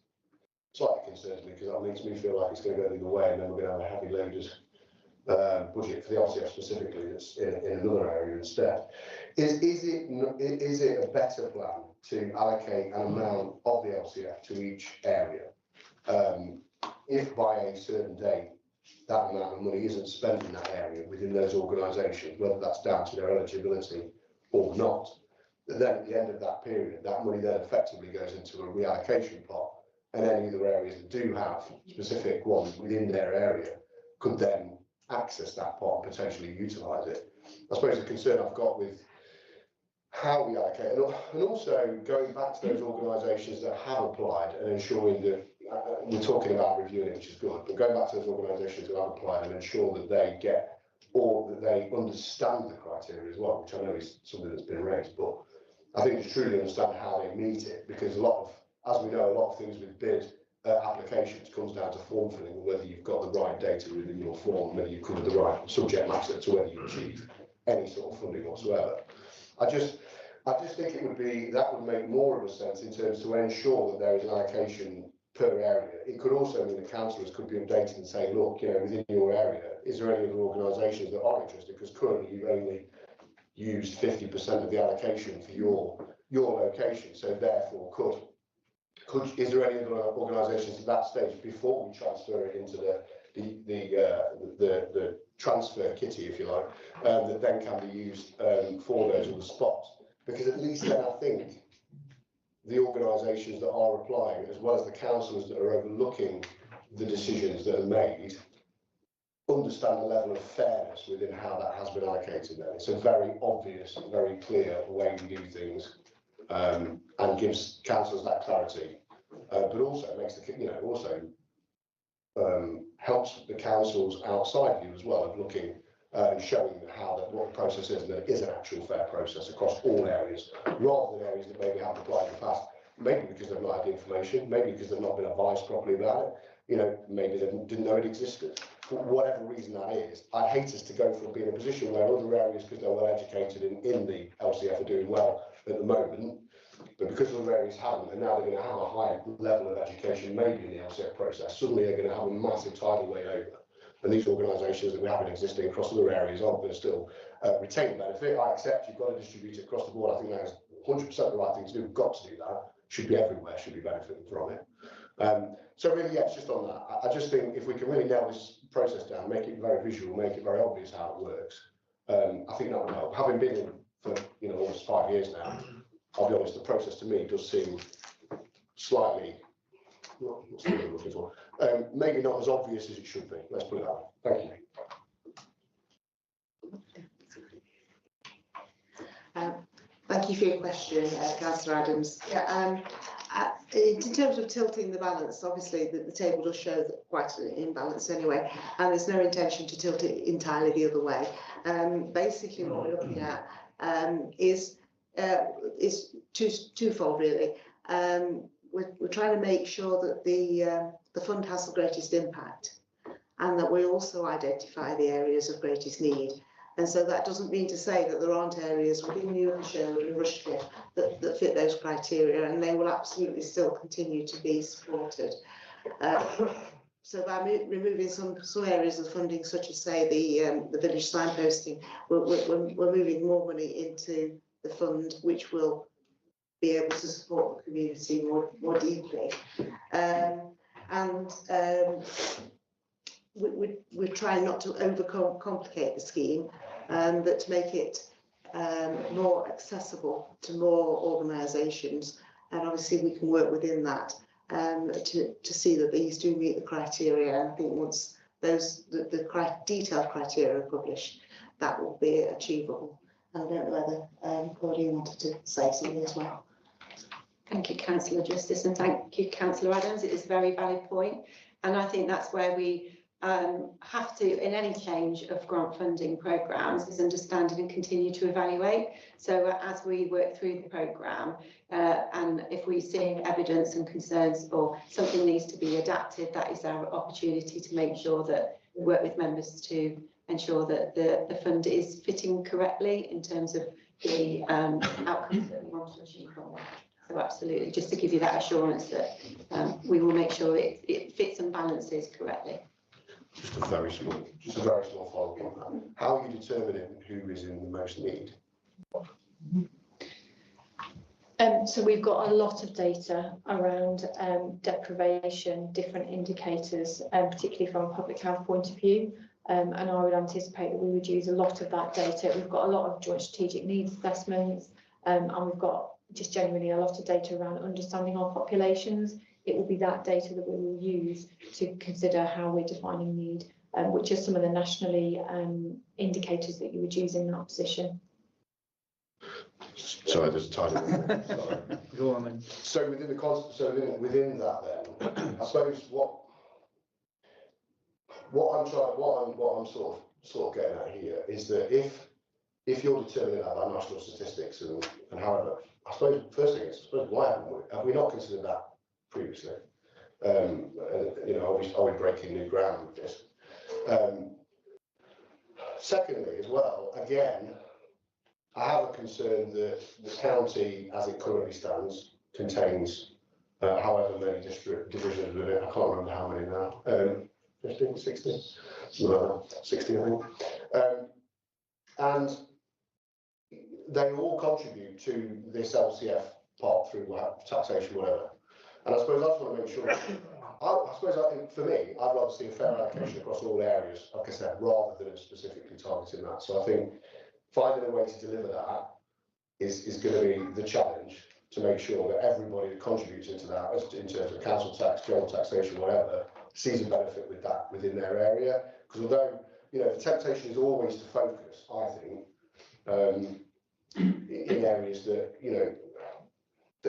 we sort of zoom into something, we deal with it, and then we zoom out again and forget about it. And I think that's why in terms of we go and we maybe deal with the problem.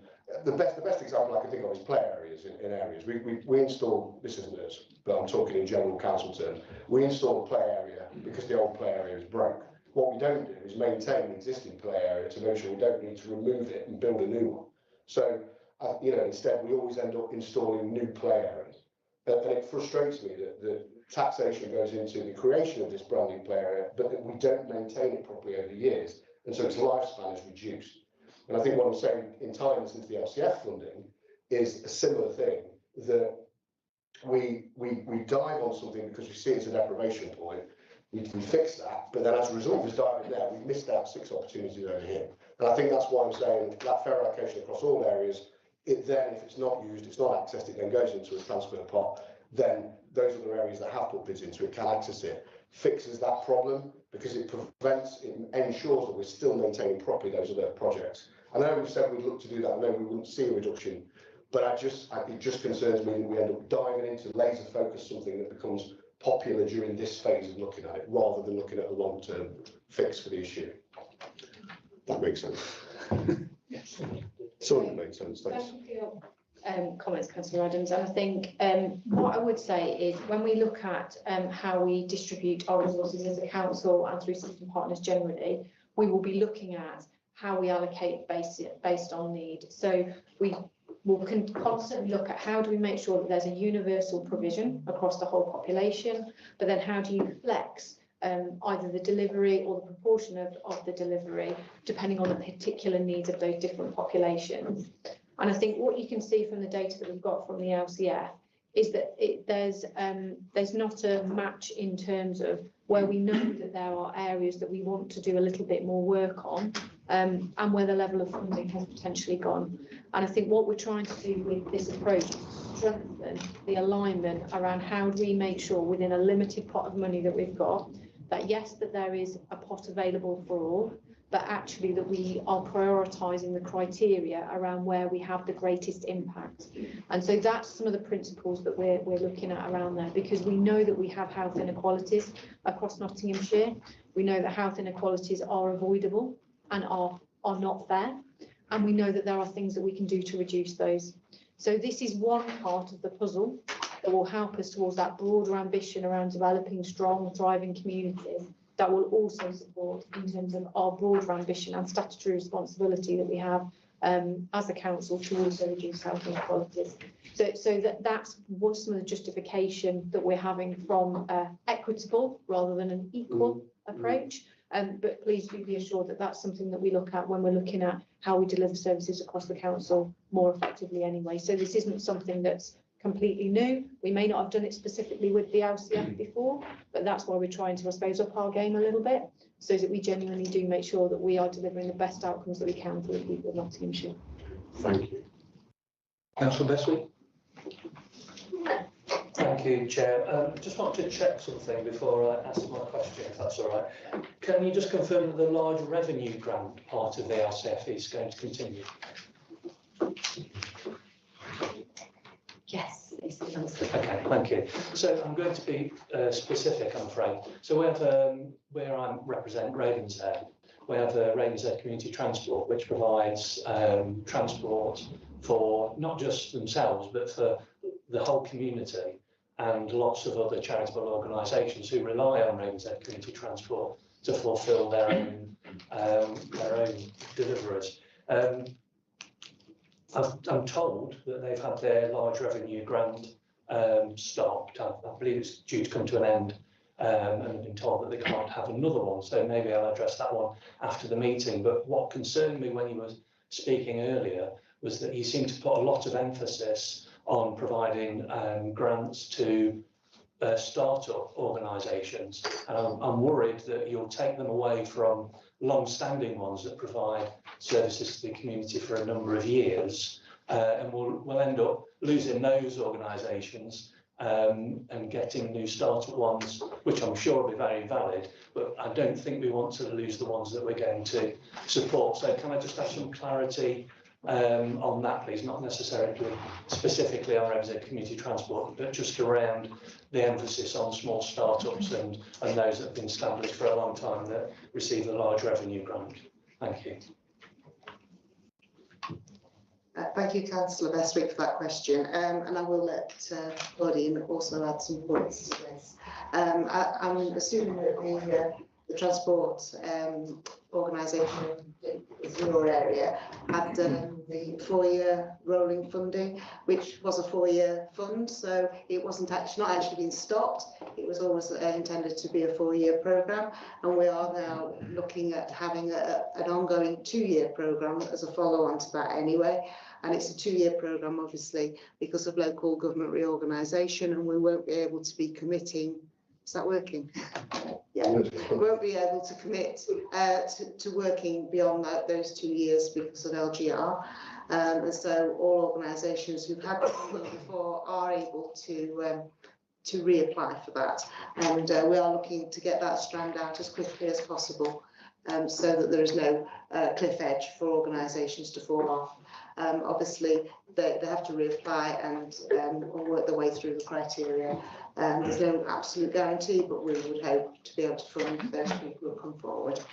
I don't think we're looking at a strong emphasis in the Startup Fund, but it's something which is quite new to support startup organisations, which probably hadn't done the LCF before specifically, and that is part of the tilting towards the areas that perhaps haven't had the organisations coming forward in the past, to ensure that areas with higher deprivation have got that opportunity for people to be able to probably get the governance in place, and work towards making their organisation or equipping their organisation to be able to apply for grants, not only the LCF, but possibly other grants moving forward from other providers. And I think Claudine wanted to say something as well. Thank you, Councillor Justice. Just to add there that actually correct, in the fact that those grant funding records are coming to an end. So those grant funds that the organisations have signed for have actually come to an end. So it is a new process. And absolutely, we support all organisations that come to us for LCF funding support. So we've got workshops and we're making sure that it's accessible and the information is provided. And then in relation to the small setup grants, we recognise the real grassroots organisations that are very new that just lack some of that governance. So it's not a huge funding particular focus, but for them it's that support that they need. But actually the impact they have on a community is really high.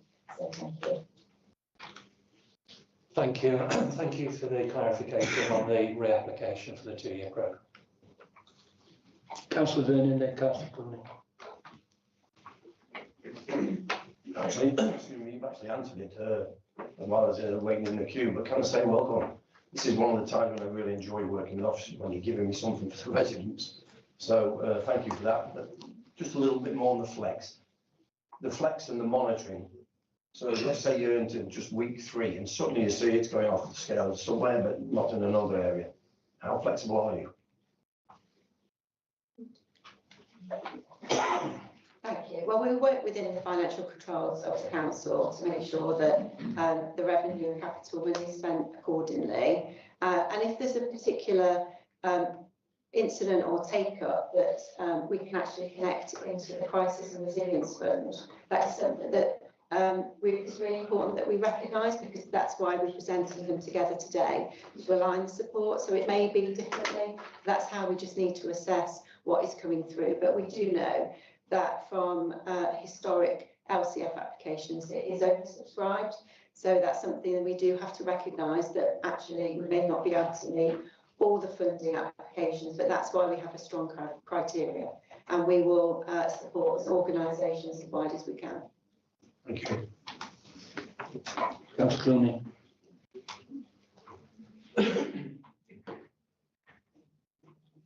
There we go. Thanks very much for the report and great news about these funds. First of all, I assume that in Appendix 1, where we've got all the figures, I assume there's a breakdown somewhere of what makes up all those numbers. That'd be something I'd be interested in, definitely. And then have we got any timings for when people are going to be able to apply for these things, or when the new criteria is going to come out, etc.? Thank you.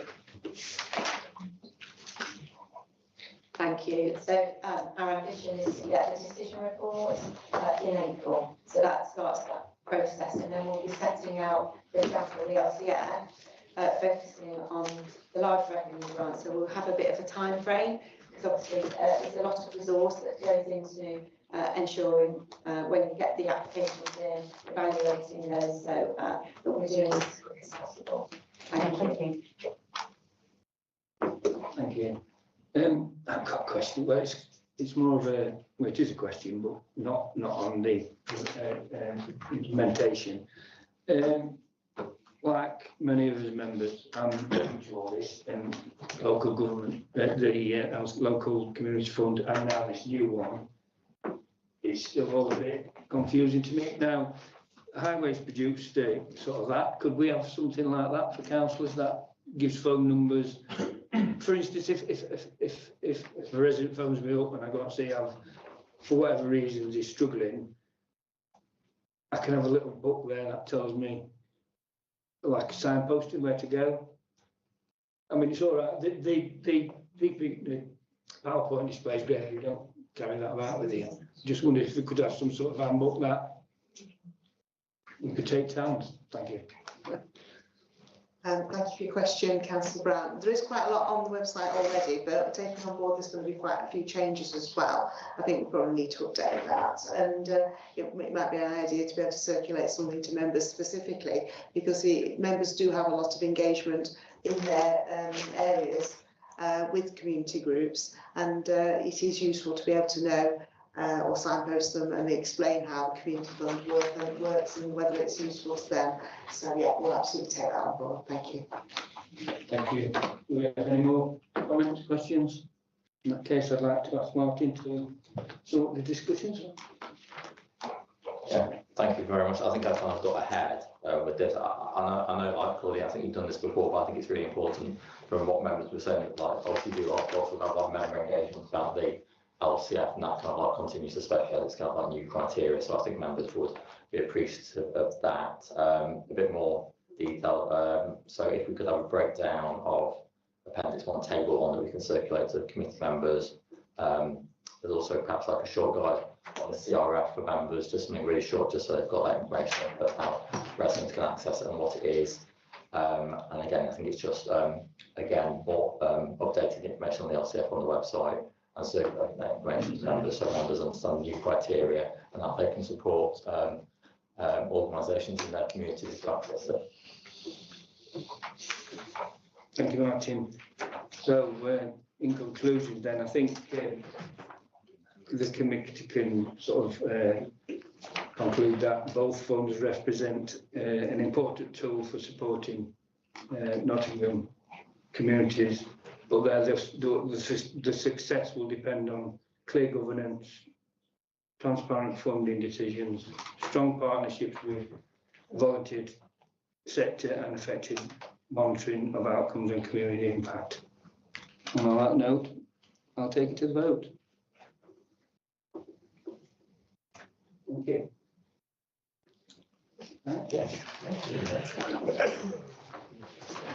Okay. moving on to, and thank you everybody. Thank you. Moving on to item 8 on the agenda, outcomes of scrutiny review, road safety. At that point, I'd ask myself to present the report then. I'm pleased to present this to the Base Committee. The findings of the scrutiny review on road safety activity in Nottinghamshire.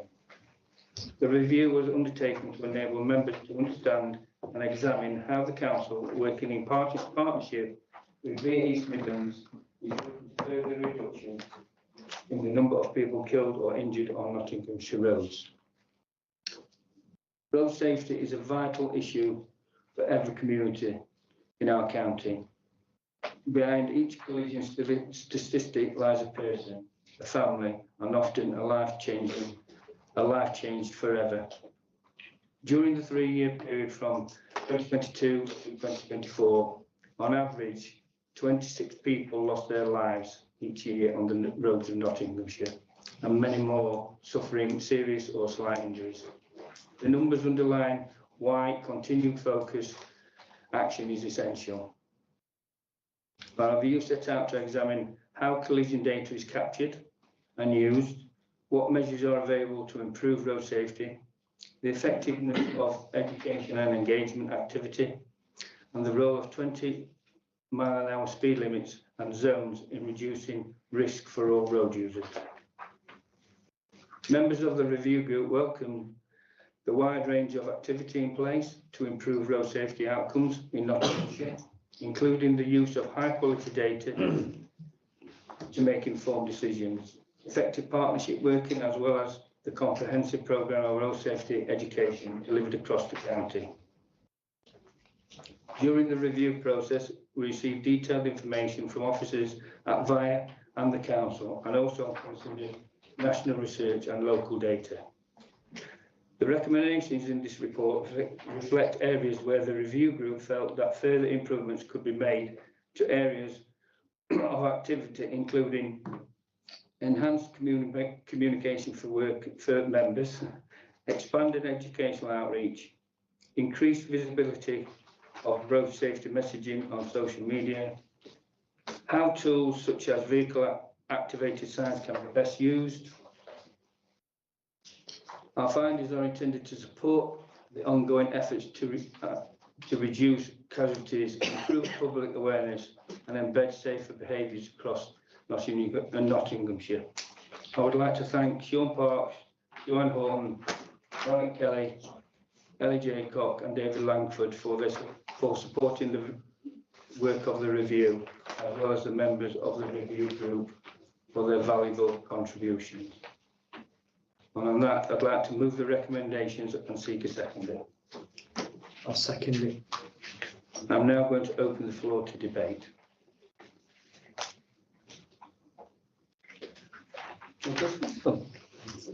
Councillor Clark. Thank you. Thank you, Chairman. I was assuming somebody else might have jumped in, but there we go. Yeah, thank you for all this. Trouble is, I think some of it sort of smacks of, we're just trying to play lip service to certain things. I suppose, I think there are 3 areas I'll just refer to. On page 78, we talk about the vehicle activated signs and then also the road safety posters. I suppose one question to ask is, on the vehicle activated signs, when you travel around, quite often they're not working at all.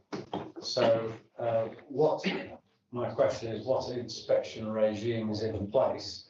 Is it sort of part of, as the road inspectors go around, is this part of their inspection schedule to, as they drive past, check to make sure that they are actually working as well, because frequently they are not. And have in mind that on the installation of them, there's a 10-year maintenance is supposed to be included in the installation programme as well. At the bottom of page 78, the road safety posters. I understand and I agree with the fact that sometimes different posters are more appropriate for different areas and the reasons to go slow, etc., and to slow down depending on where you are on the roads.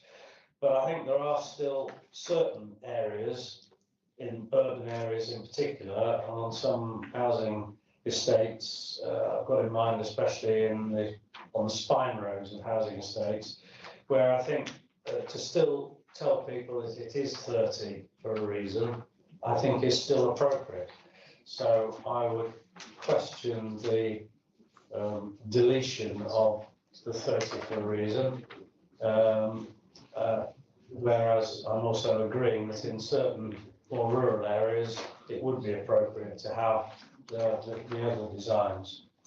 And then on page 86, 20-mile-an-hour speed limits. There are often places where, in the past, I haven't agreed with 20-mile-an-hour speed limits being put in place, but they have normally where it's related to areas where there might be 30 miles an hour or sometimes even 40 miles an hour. But I notice in paragraph 72, it does refer to the fact that the average speed has only fallen by 1 mph to just under 20 mph. And it says that prior to the 20 mph, the speeds were only 21.4 mph anyway. So sounds a bit strange, really. I'm not quite sure how you work that anomaly out. That if the speeds were only averaging 21.4 beforehand, then I'm not surprised that they only reduced 1 pH. I'd always been given to understand that even prior in larger speed, maximum speed areas, that it was still only a reduction of 1 pH when the average speeds were above 30. So I wondered if I could have an explanation as to what the 21.4 mph actually represents. And then finally, on page 89, the recommendation 8, and the very last one, number 8 of recommendation 8, which is one that I raised, and I'm quite vociferous about it. I do think it's ridiculous that the speed is only indicated from up to 34 miles an hour in the case of 30 mph, because if it just says slow down, which it does if you're doing more than 34 miles an hour, then I think people tend to ignore them. I think it's far better to have a speed being shown. I understand a bit about, we don't want it to be a challenge for boy racers or in age of equality, even girl racers maybe, let's see how high we can get it to register. But to me, on the 30, it would be quite reasonable to have it as up to 45 being shown, so that people do understand that they are going a lot faster than the speed limit. And so I'd like to know, it's a very wishy-washy phrase, that work be carried out to examine the potential benefits and disadvantages of increasing the maximum speeds that are displayed in vehicle activated signs. What is really being done and what serious work is being done to to alter the configuration such that it shows higher speeds than 34 miles an hour. Thanks, Chair. Would you like to take that up? I think it relates to recommendation 6 and obviously recommendation 8. If I pick up the ones under the inspection report, sorry. Sorry, thank you. If I pick up all of the responses, so please tell me if I missed anything, other than the inspection regime, because that's not something I've been with in last. Okay, if I pick up paragraph, yeah, we'll pick that one up. In terms of paragraph 72, I think there are two different things being discussed in that. The first sentence basically is talking about the review that Place Select Committee asked us to undertake, previous Place Select Committee, on the impact of those 20 mile an hour that we had introduced in Nottinghamshire. Now they're mandatory ones, so what we're talking about there is that there was a 1 mile per hour reduction, which reflects what DFT assessments had also identified in their research on 2018. The second one, which refers to 21.4 miles an hour, is referring only to the 20 mile an hour advisory speed limits outside schools, because we also did a separate review of those after we had implemented them to see what their impact had been. Now, understandably, as most people know, there's an awful lot of traffic around outside schools before schools start and finish times. So understandably, the speeds were already very, very low before we put them in, which is why it was determined by one of the previous administrations that they would only be advisory because there was no benefits from doing them as mandatory, but at significant costs. In terms of the recommendation at number 8, I think the intention, but correct me if I'm wrong, Martin, that you've probably got better notes on this. The intention on this was to actually discuss with other authorities to see what they were doing, those that actually have in-vehicle interactive signs, to see whether they'd actually incorporated or allowed, and it's what the correct word is, to actually show speeds over the 34, which is in 30 mile an hour speed limits, to determine whether effectively then what they had determined their benefits, because obviously we don't know. So that was the intention, was that to do that through our existing arrangements, such as road safety groups, for example. Is that correct? Yeah, I think it's just like I say, obviously it is scrutiny, this isn't policy development and members aren't experts in this, so it's really not really, you wouldn't look to say, well, you must do it, because ultimately the cabinet member will, with the position of the facts, the cabinet member claims, and cabinet can really say no. And we want recommendations on scrutiny that there are areas, there are complex areas, members have recognised this is an area that needs further work. So what the committee is requesting, or if the committee endorses the recommendations, what they're requesting is that further work goes away and have a look at this, and obviously members will be kept updated, and at the very latest in a year's time, if not before, members will have that information shared with them about the analysis that's being carried out, to see if that is something that is possible, what the risks are, and what the advantages are, etc., etc. Thank you. And then in regards to posters, I think that the recommendation is exactly what you preferred, that the recommendations that what happened previously, we were trying to self-supply to, obviously for cost of benefits, costs ratio, effectively in terms of we could use the posters more places if they didn't have any speed signs on, so we could use the same sign 30 to 20. So I think what the panel identified is that effectively they will probably be more impactful if they actually had the speed still on them in some locations, exactly as you said, and that's what they've asked us to do, is to go back and actually review that and to implement them. That's what that's recommending as far as I'm aware, but we would still retain some of those, as you say, for locations where they're not so necessary, where we can use them at various locations. Councillor Clark. Sorry. Sorry, Dave, go on, carry on. Just a final question about the inspection of the signs.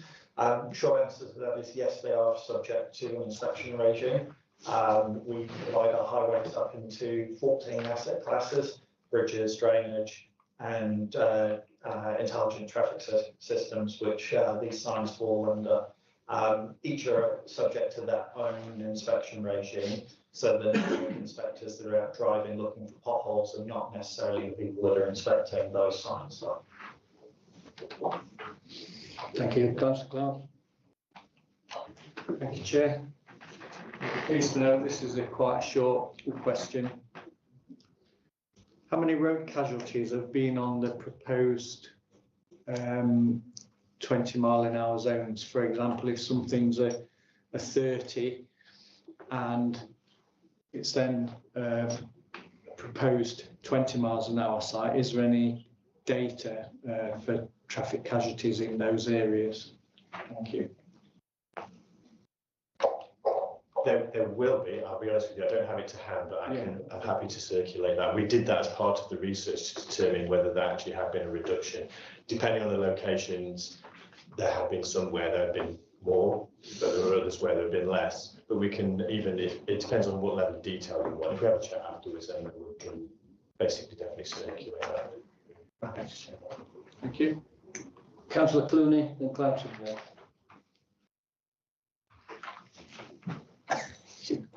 There we go. Thank you, Chair. My questions are around the 20-mile-per-hour limits. First of all, I'd like to pay tribute to obviously all the people we lose on our county's roads every year. Very, very sorry, and you know, to all the bereaved families out there. Obviously, we think of them when we're talking about this. So, but another point about that, I think. It's in a lot of those it's mentioning, you know, about injuries and deaths on our roads, and that's why we changed the speed limits. But I think there's potentially more to it than that. And around, I know we've all had lots of petitions, I'm sure, in our areas about 20-mile-an-hour limits, especially urban areas. You know, is there more to it than the deaths and the casualties? And you know, what about drivers being fearful of other people driving really fast, they're worried about their children being in the road, their pets being in the road, etc. There's obviously a lot of concern about roads where people are driving too fast. And I know there's been lots of petitions. As far as I know, I'm not sure if there's actually been any 20-mile-per-hour areas put in since we were elected almost a year ago now. So I don't know if these criteria are ever met. And you know, I think there's quite a demand amongst the public out there for some tighter speed limits. Thank you.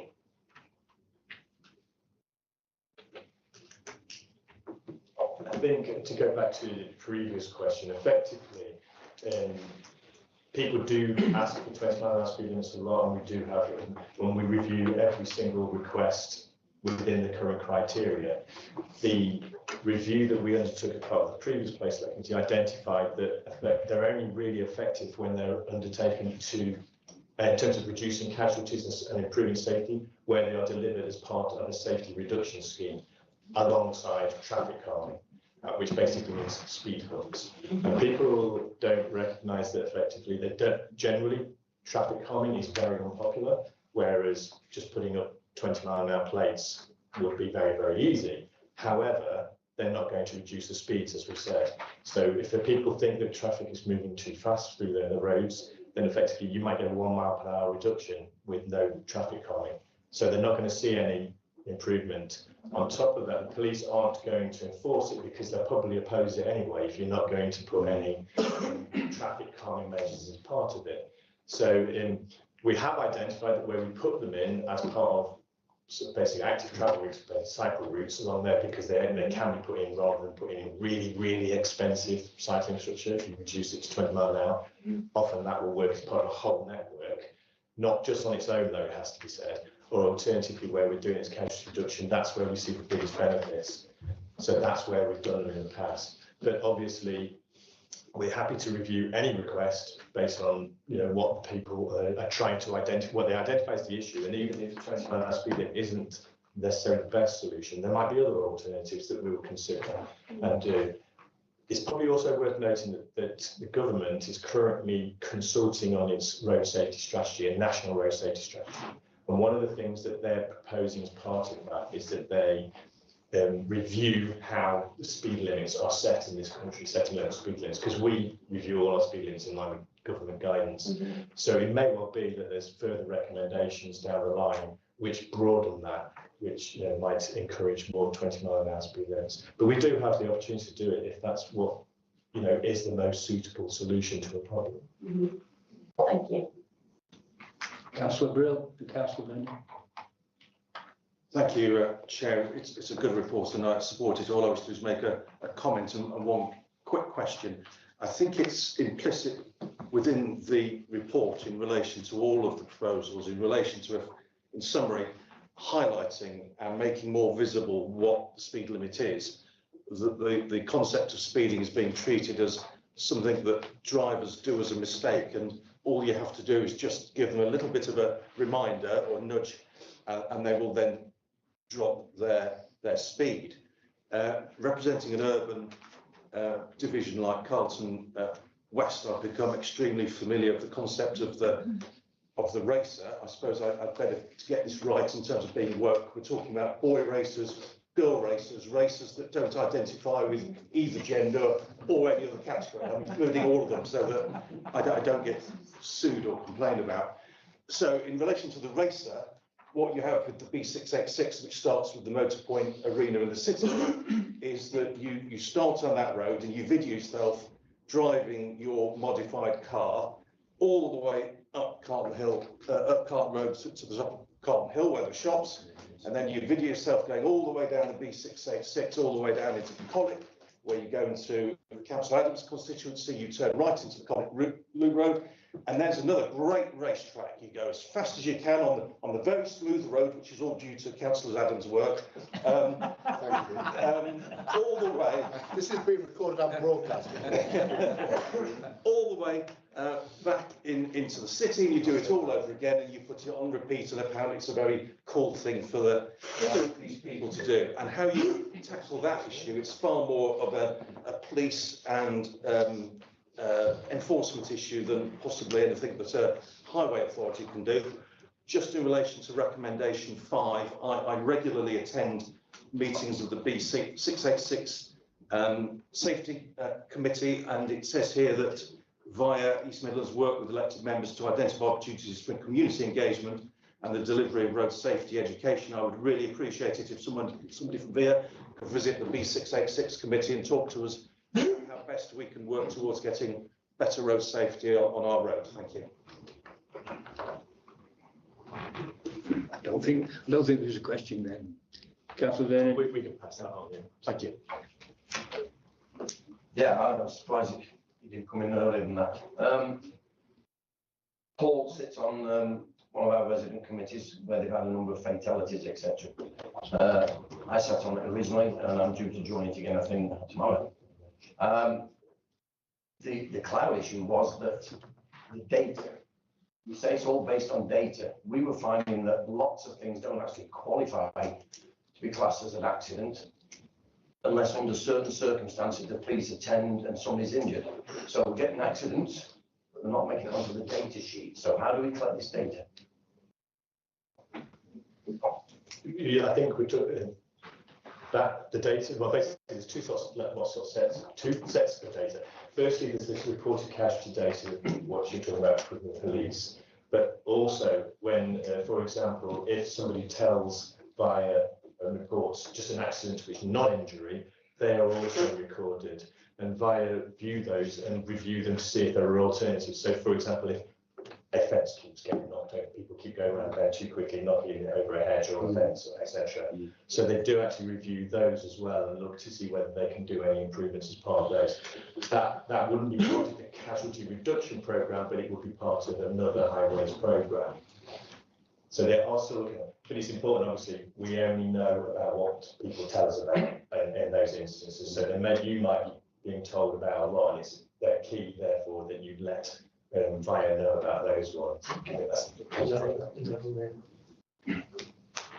Councillor Dodd. Thank you, Chair. School crossing patrols. It says we've got 140 patrol sites in Nottinghamshire. I'm just wondering whether they're increasing or declining with the largely populated, if I can use that term. I've been trying to get one for one of my local schools for the last 8 months, and it's proving quite a fruitful exercise, to say the least. So I'm just wondering what criteria you actually use for this. In terms of the identification of the site or recruitment? Identified of the site. What happens is that There's basically what's called a PV square. Basically, you count the number of pedestrians and number of vehicles going through at any basically at the school start and finish times. If it meets a certain criteria, basically it goes over a certain number, then effectively it's okay to actually have a site there. If it's below that, then we don't. What I'll do is I don't know the actual number in order. So it used to be 4, but that would mean nothing. Then but what I'll do is I'll actually ask somebody from who deals with that within Via to let me know exactly what that criteria is. What's the location as well? Because have you spoken to them about that? Any specific locations in terms of recruitment and what they're doing with that location? Yes, I've spoken to the our local highways manager about it, but we seem to be going around in circles, for want of a better word. It's getting quite frustrating that we're not getting an answer when there's obviously children's lives potentially at risk. Yeah, well, what I'll do is I'll ask the people who actually do that recruitment as well to get in touch with you. That's probably the best thing, talk directly about that. What's the actual location? So I get that. It's the St Hilary School, the Edmund Hillary School in Worksop East.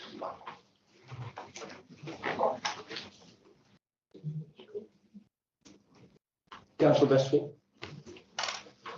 Thank you. Just a clarification, really. You said that we can report accidents to VIA to make sure that data is captured. Is that available on the MyNots app, or do we have to report it in a different way?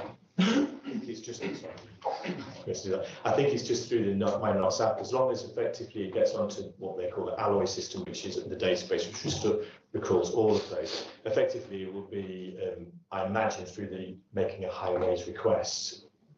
So I'll check for you and make sure. Yeah, we all reached for our phones. There is one. We can't see it. I imagine.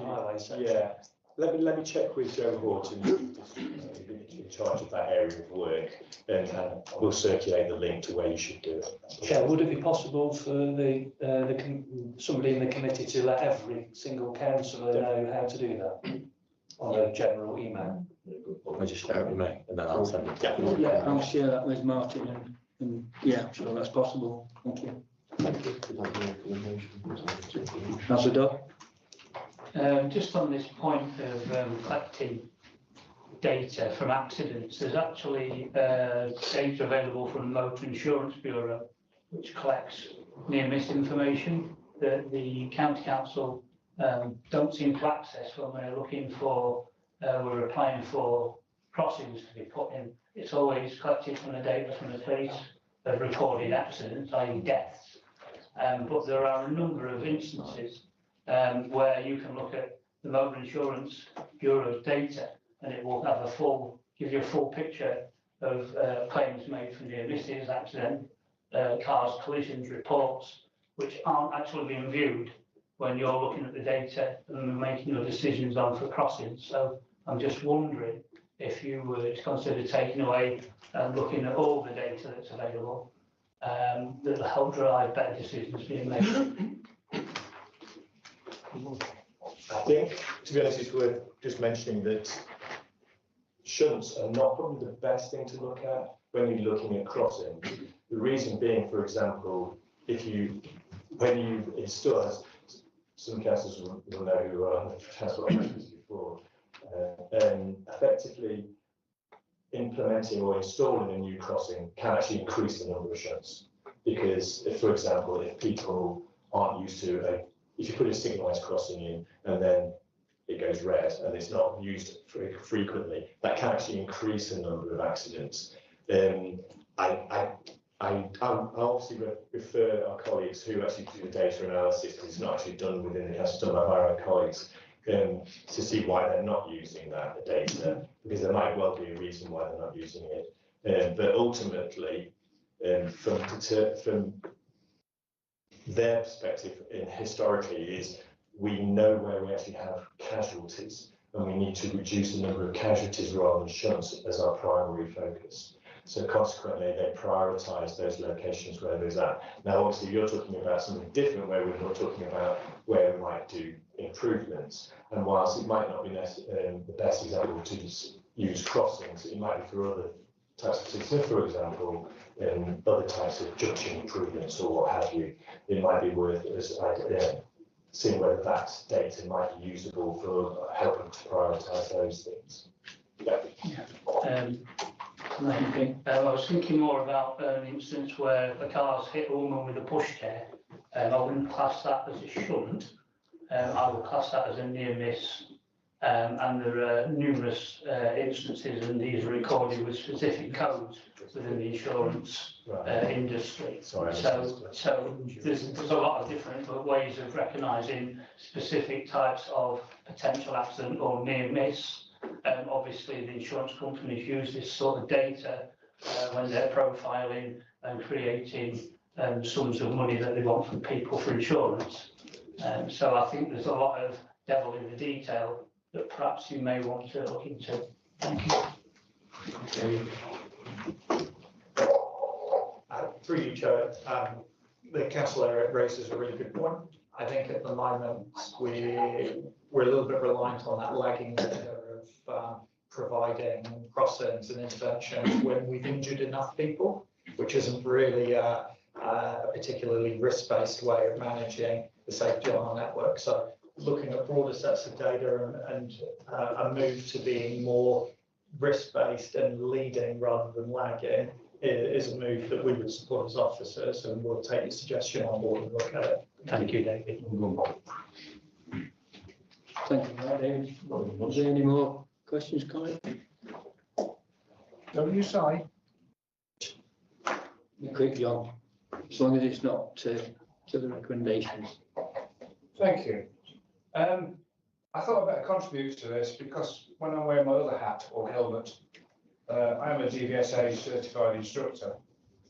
So, Councillor Clark, you were asking about 20 mile an hour versus 30 mile an hour, please. If a pedestrian is hit at 20 mile an hour, you actually only have a 1.5% chance of it being a fatality. If you increase that to 30 mile an hour, 1 in 5 people will die. It's a 20% chance of fatality. 40 mile an hour, you only actually have a 5% chance of surviving that impact. So when people say to me as a biker, oh, speed doesn't kill, speed absolutely does kill. You've just been having a discussion about the data. ROSPA are brilliant data. They do an awful lot of studies, anything where emergency vehicles are in attendance or insurance companies are involved. The ROSPA tend to get their things in there as well. There's a lot of things on there. One other thing, Sean, people are very receptive to reducing the speed limit, but they don't like traffic calming measures. Reducing the speed limit, most people will abide by them, but some people will still speed. Traffic calming measures, those people will still speed. Councillor Seaman, this is not really relevant. No. Sorry. Not really relevant. Thank you for your comments, but it's absolutely relevant. No. Councillor Clark, did you have a question? You're members of the cabinet. You shouldn't be questioning these reports. Oh, sorry. Okay, is there any more questions from, can I just move this on? Is there any more questions for the officers? No. So, right, in summary then, I think members of this review group were united in recognising the dedication and professionalism of officers and partners involved in this work. Road safety will never be an area which we can declare finished. Human behaviour means risk can never be eliminated entirely. And also, I think there are certain elements of we can use to eliminate or improve road safety, like speed cameras, etc. But there's a cost, and there's not an infinitum budget, so we can improve it. But I think we must admit that the efforts of the officers are noted, and our recommendations are designed to enhance communication, sharpen impact, and ensure that every lever available is used to its fullest potential. And on that, I'd like to move it to the vote. Ms. Carey, thank you. Moving on to item 9 on the work programme, and I'll go back Martin to introduce it. I'll be very brief. Yeah, quite a long meeting. So just a couple of things to note. The task and finish review on SEND transport should be starting in April. So you'll be getting the invitation and the scope, the details of what we're looking at hopefully in the next couple of weeks. Now, next meeting on the 20th of May, there will be a change to the work programme. We will be having an item on highways. That item that's been requested by members and the chairs. So that's absolutely fine. So there's some moving around sort of the agenda items that are shown in the work programme, but we will be having a highways item in May. And just to note, if you've got any comments for the work programme, please let us know, because it won't be too long until we're looking at the work programme for next year. So always open to suggestions. I'd like to thank officers and members for their participation and close the meeting. Thank you. Thank you very much. Thank you. It was okay, yeah. Okay.